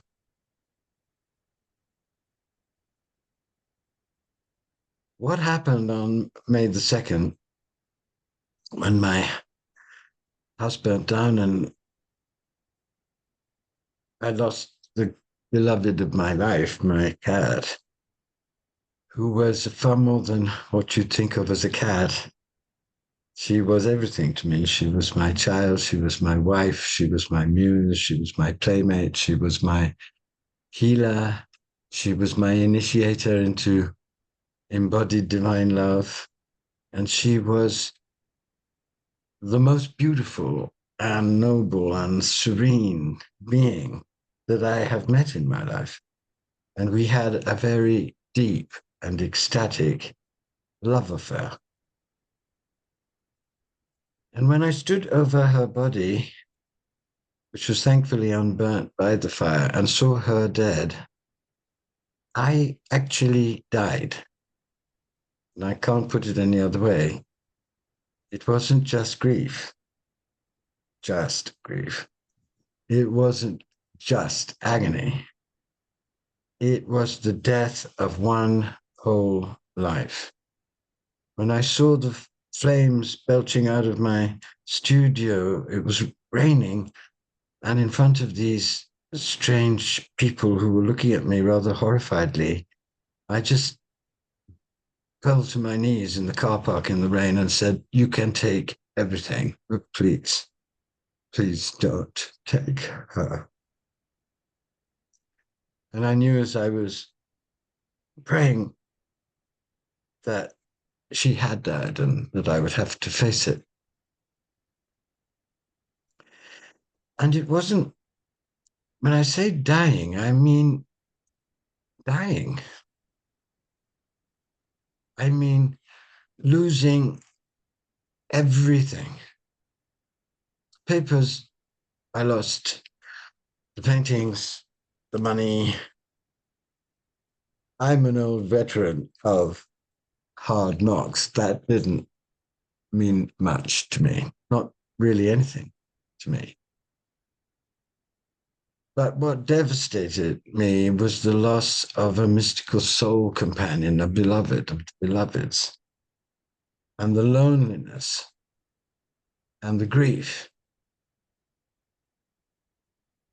killed me. But at that moment, and I'm telling you this not to dwell on that experience, because I know many of you have shared that experience in your lives. You know what it is to lose the one that you would build the Taj Mahal for, the one that it's all been for. And at the very moment that I died, this light force violently entered my body and I felt ecstatic, just as Sandra described. And it wasn't the numbness of trauma, it was, I knew, the beginnings of a real naked experience of everything my whole work had been dedicated to. It was an experience of direct transfiguration. And it had come, as it is going to come and is coming in the world, through shattering annihilation.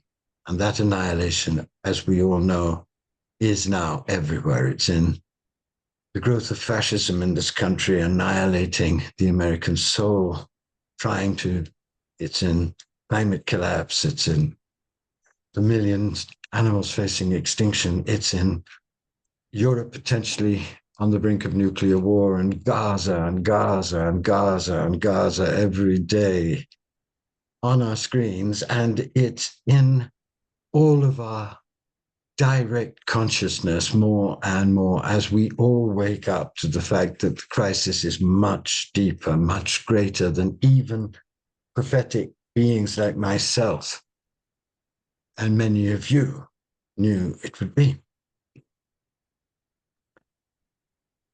For years, I talked about, because I'd experienced the beginnings of it in my life, the way in which a dark night crisis births a wholly new level of divine humanity in you. But nothing had prepared me for this,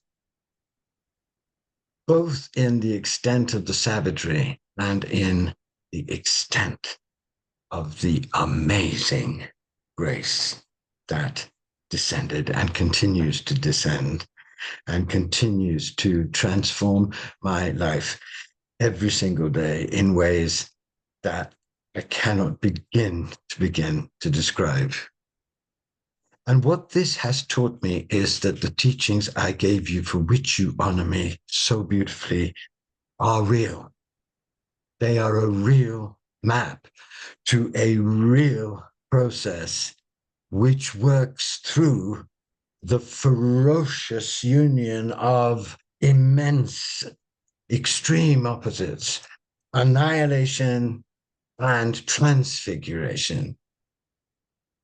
And that this experience I'm living confirms what all the great evolutionary mystics have told us throughout history, and all the great shamanic prophecies, and all the great beings on the earth now who know where we are telling us, and that is that we are in the birth canal of a new humanity, a new creation, and that we must align with the truth of that, even if we're not completely living or experiencing it, because that is the only way we will not only thrive through the greatest shaking we will ever grow through, but also become receptive to the downpour, the descent, the avalanche of divine grace that is coming towards us all, that came to me in that room.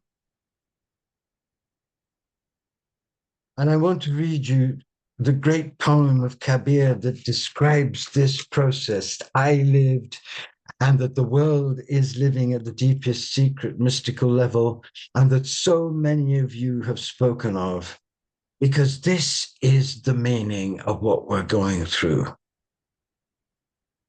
This is the meaning we need to align with, embrace, embody, enact now, with everything we are urgently, because we are going towards the moment in which everything could become so destructive that the possibility of being transfigured in this way may not anymore be given to us. So here is Kabir. Kabir, the trainer of the special forces of evolution, and my beloved, the Everest of mystics. You don't know anything about love's savagery or glory, until it kills and rebirths you in the same moment. Agony and ecstasy fuse in one silent, visceral scream that explodes you forever. Sublime heartbreak burns you to ash, and a great wind of love comes and sweeps up the ashes and fills all the worlds with the utterly burnt one.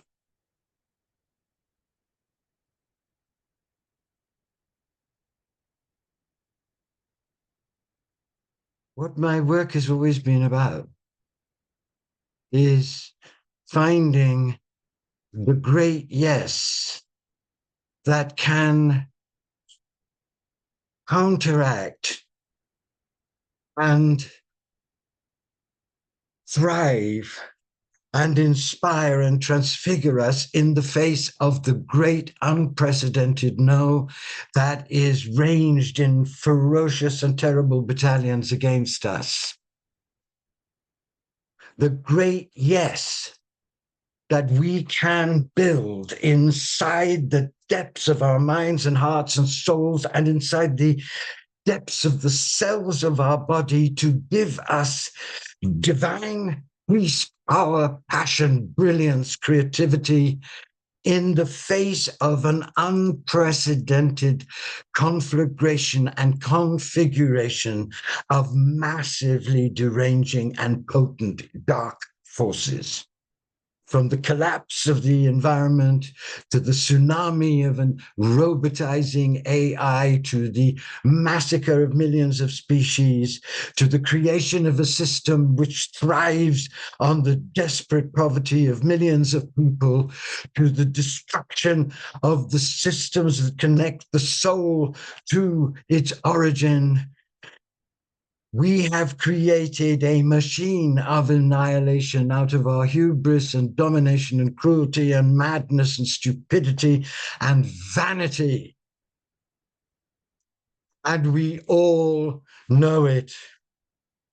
However we deny it, however we ignore it, however we pretend to ourselves that we've got the power to transform it, we all somewhere know that we have created a monster that's coming towards us to tear us apart and eat us and annihilate us. And we're terrified in our dreams and paralyzed in our will and deeply, deeply shaken and in great pain at what our ignorance and our lack of heart have made possible. But the message I want to give to you tonight is that this is not the end. This is the ultimate challenge to us, which we have to rise to and which I believe we will rise to. And that is to fuse in our being the two greatest streams of courage and revelation that we have ever been given, to create a yes that can rise like a wild, holy lion or lioness in us, and give us not only the strength to go through this next period, not only the passion, the energy that we're going to need, but the immense creative intelligence, because it can only come from the fusion of these two streams. The one is the stream of sacred activism, the commitment to put love into action and guided sacred action on every level. And the other is the great secret at the heart of all of the great mystical traditions of the world, which is that the ultimate goal of the creation is not to be liberated from it, but to appear divinized from within its own divine heart matter and represent the dream of God, which has always been that we, humanity, should become divine and be able in divine mind, heart, soul, and body, in transfigured whole being, to unite with God and co-create with God and each other in rapture and equality and passion for justice and divine ecstatic joy, a wholly new way of living and a wholly new world. And everything I am going to do now, because I'm experiencing, having done my best to fuse these two streams in my own being, and having been rewarded for that agonizing and gloriously passionate effort that I was driven to do, as so many on this earth are. I'm meeting them all the time. I'm not unique. This is the new being. And I was rewarded for that by the greatest imaginable grace of being annihilated and resurrected, because despite myself, I'd done the work. And that means that now I am begin to be born in the next level of evolutionary life, as hundreds of thousands of people are being born. Some are known, some are hidden. There are many, many, many of us. The birth is here. It's in the middle of the madness. It's in the middle of the death. It's coming through the death. And it needs all of our attention. It needs us to align it with it, and it needs us to support it, and it needs us to welcome its intense demand and beauty nakedly into the depths of our lives right now. Because it is the essential meaning of everything, of the whole of our human history, which has brought us to this moment in which we will either choose to go through whatever we have to go through to incarnate and embody and co-create with our brothers and sisters this emerging, mysterious, fragile, wild, holy birth in sacred activism and in deep inner practice to unify body and soul. We'll either choose to do that or we will die out. But if we choose to do that, we will be given by God, as I have been given in these last 2 months, day by day by day, friendship by friendship by friendship, $10 by $10 by $10, conversations in the streets, miraculous encounters, shining synchronicities. We will be given what we need to go through the apocalyptic fire, carrying the grail, which has the wine of a new humanity in it and the wine of a new creation. And this is not poetry.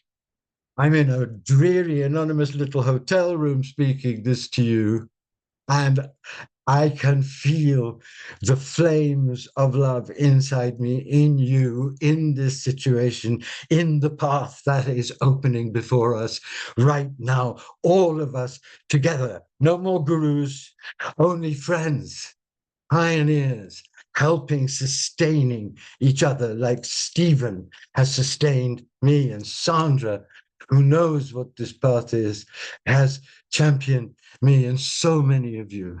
And Scott, and so many of you, because we know it is our time to come together with all of our expertise and skill in this enormous new hope. And we also know something, which is that we don't know what the path is, completely. We cannot know, and it doesn't matter, because all you have to do is to experience it in your whole being from its truth. And this next step will appear, which when you take it with the same truth, will engender the next step, and that will continue. If you think you know the path ahead, you're out of your fucking mind. Because the path ahead is made by the passion and the truth and the sincerity and the depth and the courage and the nakedness with which you take the next step, which quantumly engenders through holy magic the next step, and to reveal a path that opens up and up and up and up, and in ways that are far more miraculous than any of even the greatest of humanity's mystics has ever imagined. That's where we are. Unimaginable horror, unimaginable grace. And our duty, but much more importantly, our joy, is to strip ourselves of our vanity, our belief we know, our amazing brilliance, and just open with everything we are and go forward together, utilizing all of the voices, all of the skills, but doing so urgently, because the time is now. And if you don't see that, there is nothing that Rumi, Kabir, and Jesus, all together with napalm poured on their heads, could say to get you to see it. It's obvious. Don't be afraid. Great miracles are coming. Align yourself. Give everything you are to the great birth. Gamble everything, as I have always done, but I'm going to do with much more chutzpah and sprezzatura and God knows what in the next part of my life. For us all, and with you all by my side, I hope. I've been inventing a wholly new life in the last 2 months. And what's going to happen in my life is that I'm going to ground it in where I was born. I'm going to go back to India. I'm going to go to Kashmir, where I have found the most wonderful group of passionate, brilliant young people who have been forged in the fire of a long Gaza, terrible suffering, but have never lost their faith and are brilliant and funny and loving and wild and know where we are and are prepared to be loving warriors for a wholly new world. And together, we're going to do 2 things. Very soon, we're going to unleash a website, Worldwide Wanderers, which is going to inaugurate all kinds of sacred experiences all over the planet. And I won't say any more about it to you because it will be launched soon, and I will make a video, and I hope Scott will be thrilled to send it around and to come with me and all of you on these experiences.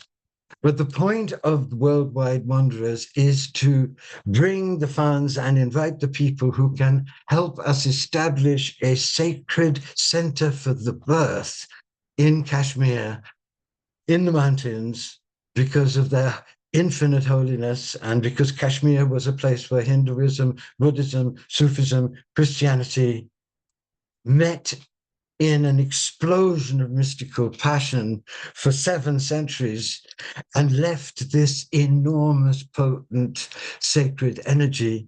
And that center is going to be called the House of Nothing. And it's going to be for all people, all beyond all religions. It's going to be a place of freedom where all the healing modalities, all the philosophies that are really contributing to the birth, and all the authentic teachers. One thing about the life I've led is that I've met the authentic teachers, and they've already said, and they're going to come, and they're going to teach, and we're going to record, and we're going to help people all over the world as we go through the next level of atrocious crisis, keeping our eyes always on the sun of the great birth and pouring out all the linked forms of knowledge and love and experience together that will give humanity the inspiration for that birth. So that's the vision. It's already started. And when you donate, my beloved friends, you're not donating just to restoring this old guy with sciatica back to some kind of decency where he can die. You're actually helping someone who has been reborn, rebirthed, given the map for the next step, realize with amazing people all over the world who love me and whom I know and who are with me and who are themselves authentic teachers of the birth. No more gurus, no more unique prophets, lovers, wild men, holy people turning up as brothers and sisters to create an amazing new possibility out of the horror of the old. So you'll be contributing to that. And I hope, my beloveds, that if you followed me this far and supported me with all your love this far, that now you can see in the person in front of you that all of your patience with my Mishigas has been worth it, because, baby, you ain't seen nothing yet. This is the time I was born for. This is the time I was killed for. And this is the time that you are helping me right now get going.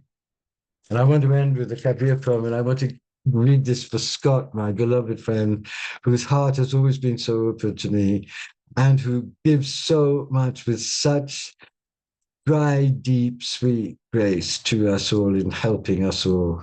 Thank you. And let's be allies in this great adventure. People are coming from all over the world to the House of Nothing, which is in cyberspace, and we'll get going. I've been giving all kinds of amazing introductions to it and helping people understand it, and all kinds of people are joining in the passion to build it right now. And this is Kabir. When you know he is living not only in your mind and heart and soul, but in the cells of your body, that you are entirely blessed already, for you are made of the substance of his eternal light.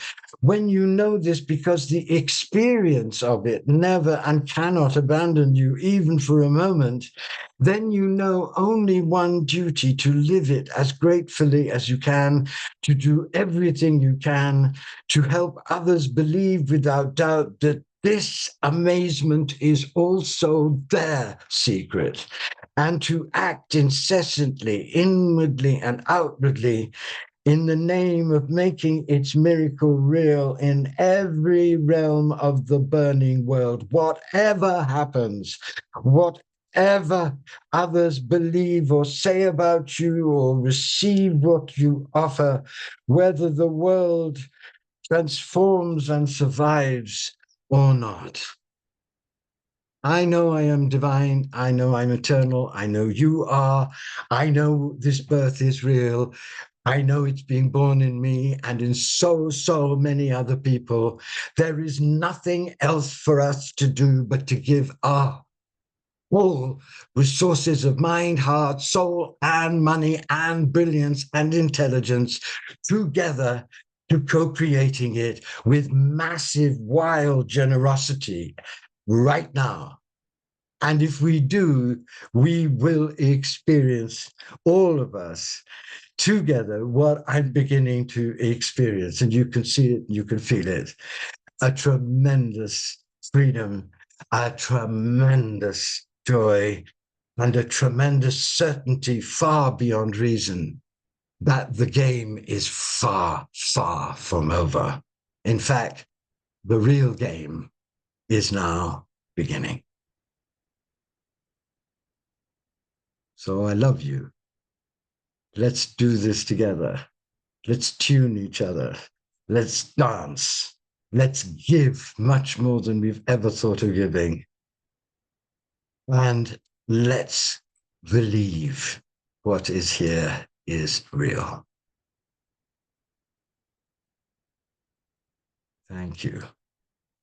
I'm going to go to gallery view for a moment, and let's just send our extraordinary love and appreciation first, just energetically, holding the vision for Andrew's great sacred next chapter, safe travel to India, his next step. And absolutely let us know, Andrew, what you're doing. Come with me, come with me.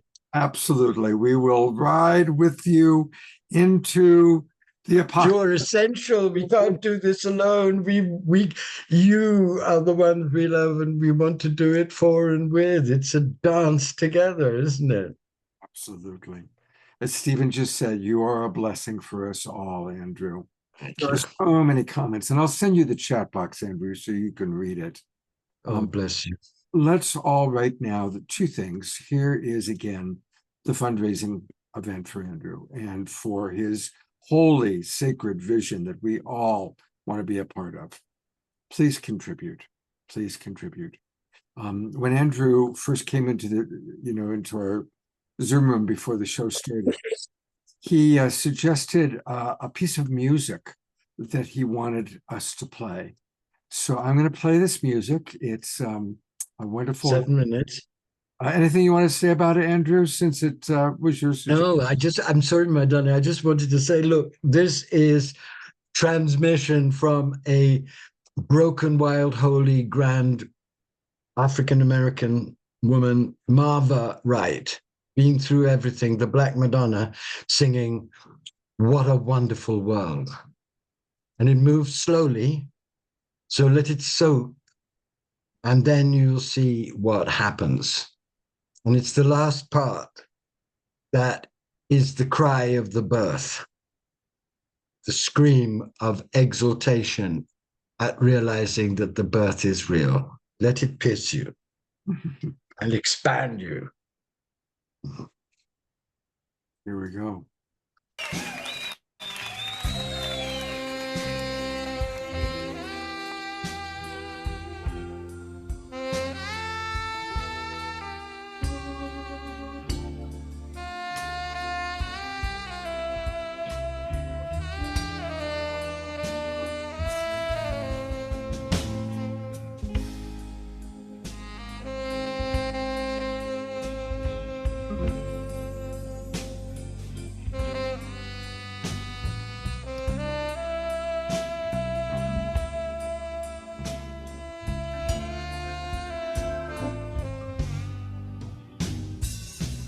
I see trees of green,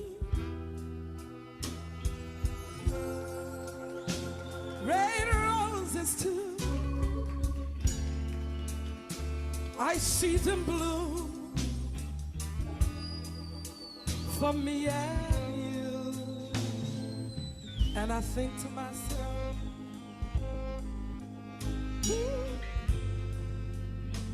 what a wonderful world.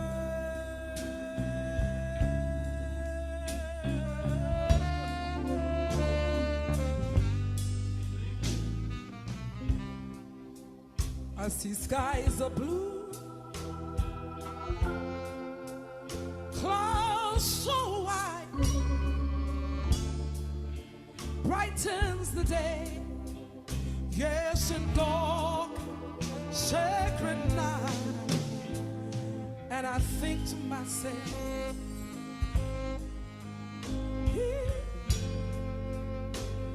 what a wonderful world.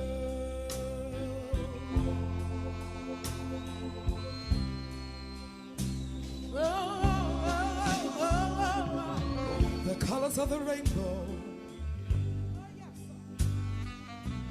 so pretty in the sky, are also on the faces of people passing passing by. I see friends shaking hands, saying, how do you do? They're really saying, I love you. I hear babies cry. I watch them grow. They learn much more. I'm afraid I'll never know. And I think to myself,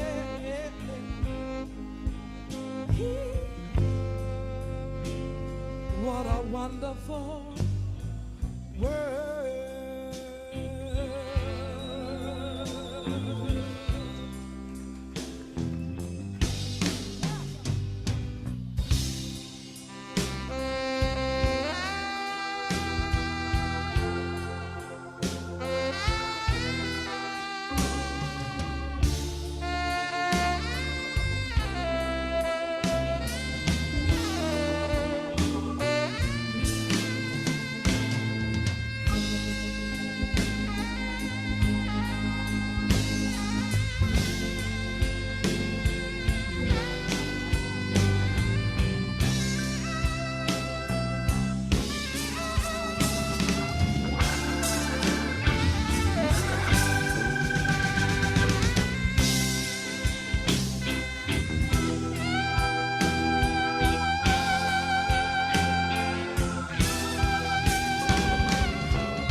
Ladies and gentlemen,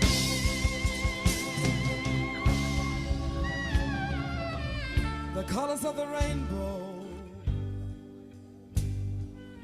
so pretty in that sky, also on the faces of the people passing by. I see friends shaking hands, saying, how do you do? They're really saying, I love you. I hear babies cry. I watch them grow. There ain't much more.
Oh, Andrew.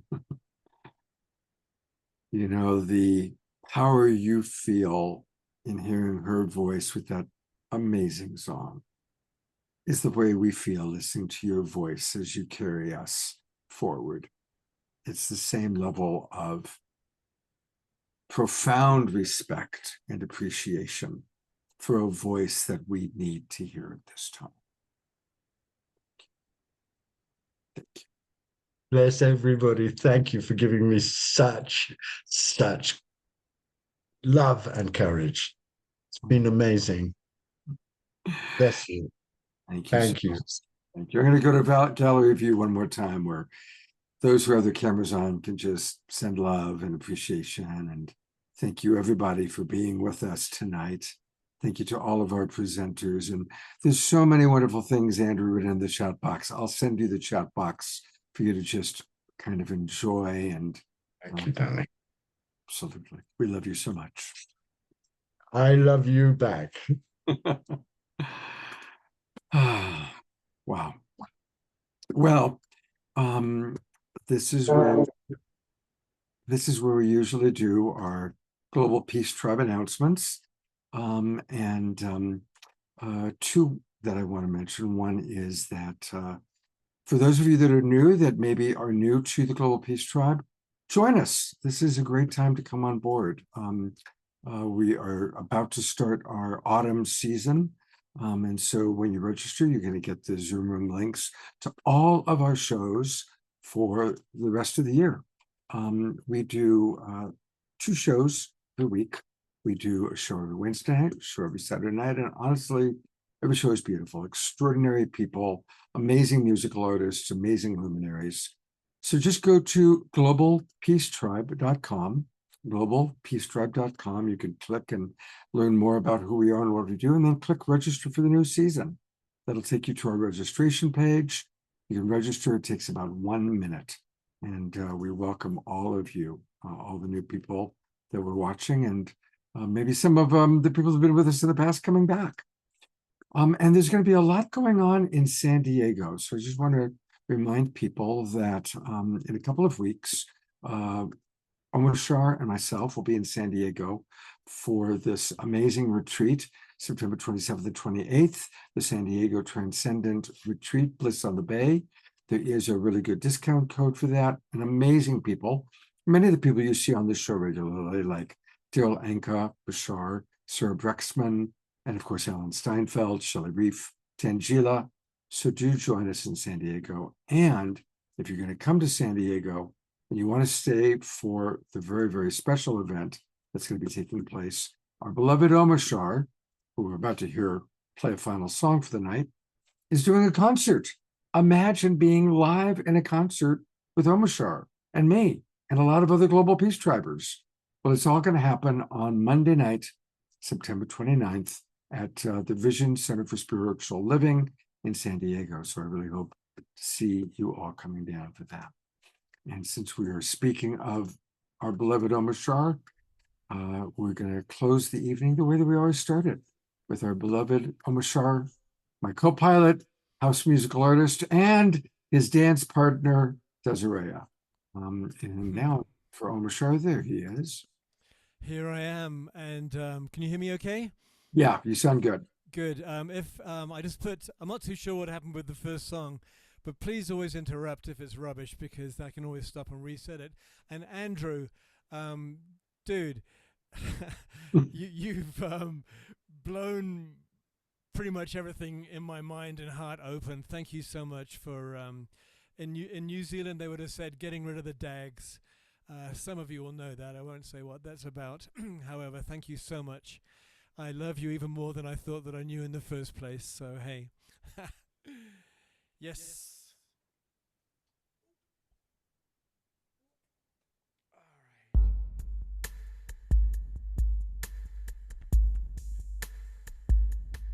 Are we good? You sound good so far. Yes.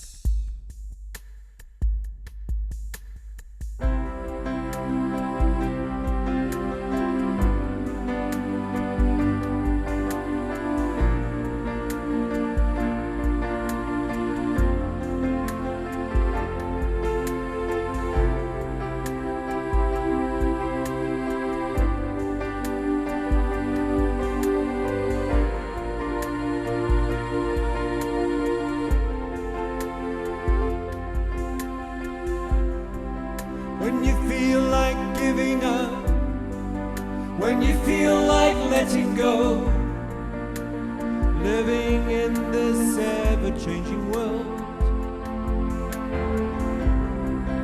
When it seems that all is lost and you don't know where to turn, the future seems so very far away. So just know there really is a plan. The sun will always shine, and with your hand in mine, all heaviness fades away. The love in our hearts will melt the luckiest day.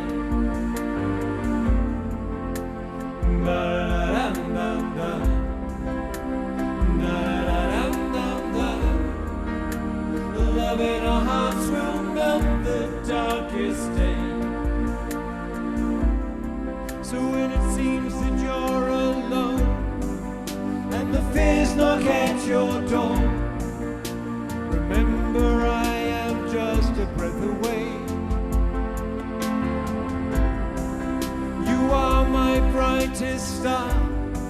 You've just forgotten who you are. Remember there is nothing in the way. So just know there really is a plan. The sun will always shine, and with your hand in mine, all heaviness fades away. The love in our hearts will melt the darkest day.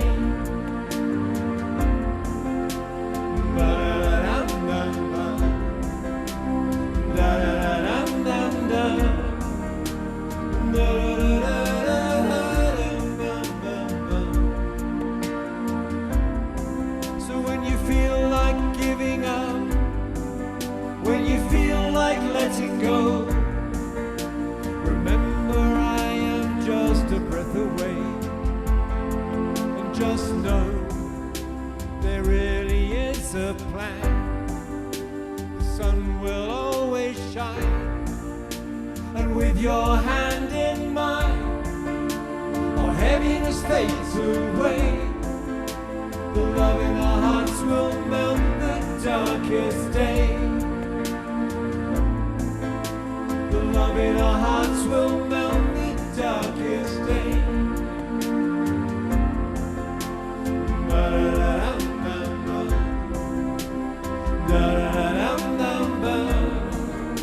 The love in our hearts will melt the darkest day.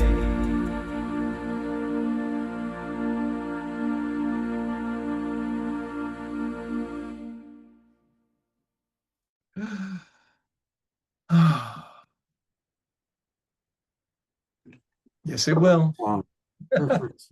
As always, just amazing how you do that, Omashar. Let's give him a big twinkle. I feel like a grain of sand tonight, because what has been shared was so profound, so huge, so massive. I don't know if anyone really, well, I cancel clear. I think I'm speaking for all of us. So it was profound. Thank you, Andrew. And thank you, Scott, for inviting Andrew. And thank you, Stephen, for doing what you do. Holy smoke. You know, I really want to encourage people. This is a really good show to share with people. So definitely all of you who are subscribers, you'll get the recording sent out. If any of you are wanting the recording, you can easily find it. If you go to, it'll be up on our YouTube channel tomorrow morning. Just go to Global Peace Tribe, YouTube, take Global Peace Tribe, and it'll be the very top of our channel. Or you can even go right now into Love Coach Academy or Global Peace Tribe or my Facebook page and grab it that way. But this is really a show to share with others. And of course, as you share it, please do share the link to where people can support our beloved Andrew. Thank you very much, everybody, for a beautiful evening. I recognize there were so many wonderful things that people wrote. And Shoshana, I see you raising your hand. She wrote a beautiful poem. And so save the chat box, everybody, because there's a lot of wonderful things in there. And I'll be sharing the chat box with Andrew. Thank you. Hope to see you this Wednesday night. We have another wonderful show coming up on Wednesday night. And until then, tomorrow's Sunday. Let's make it a sacred Sunday by choosing to see the devotion and the divine in all. Good night, everybody. Thank you for being with us.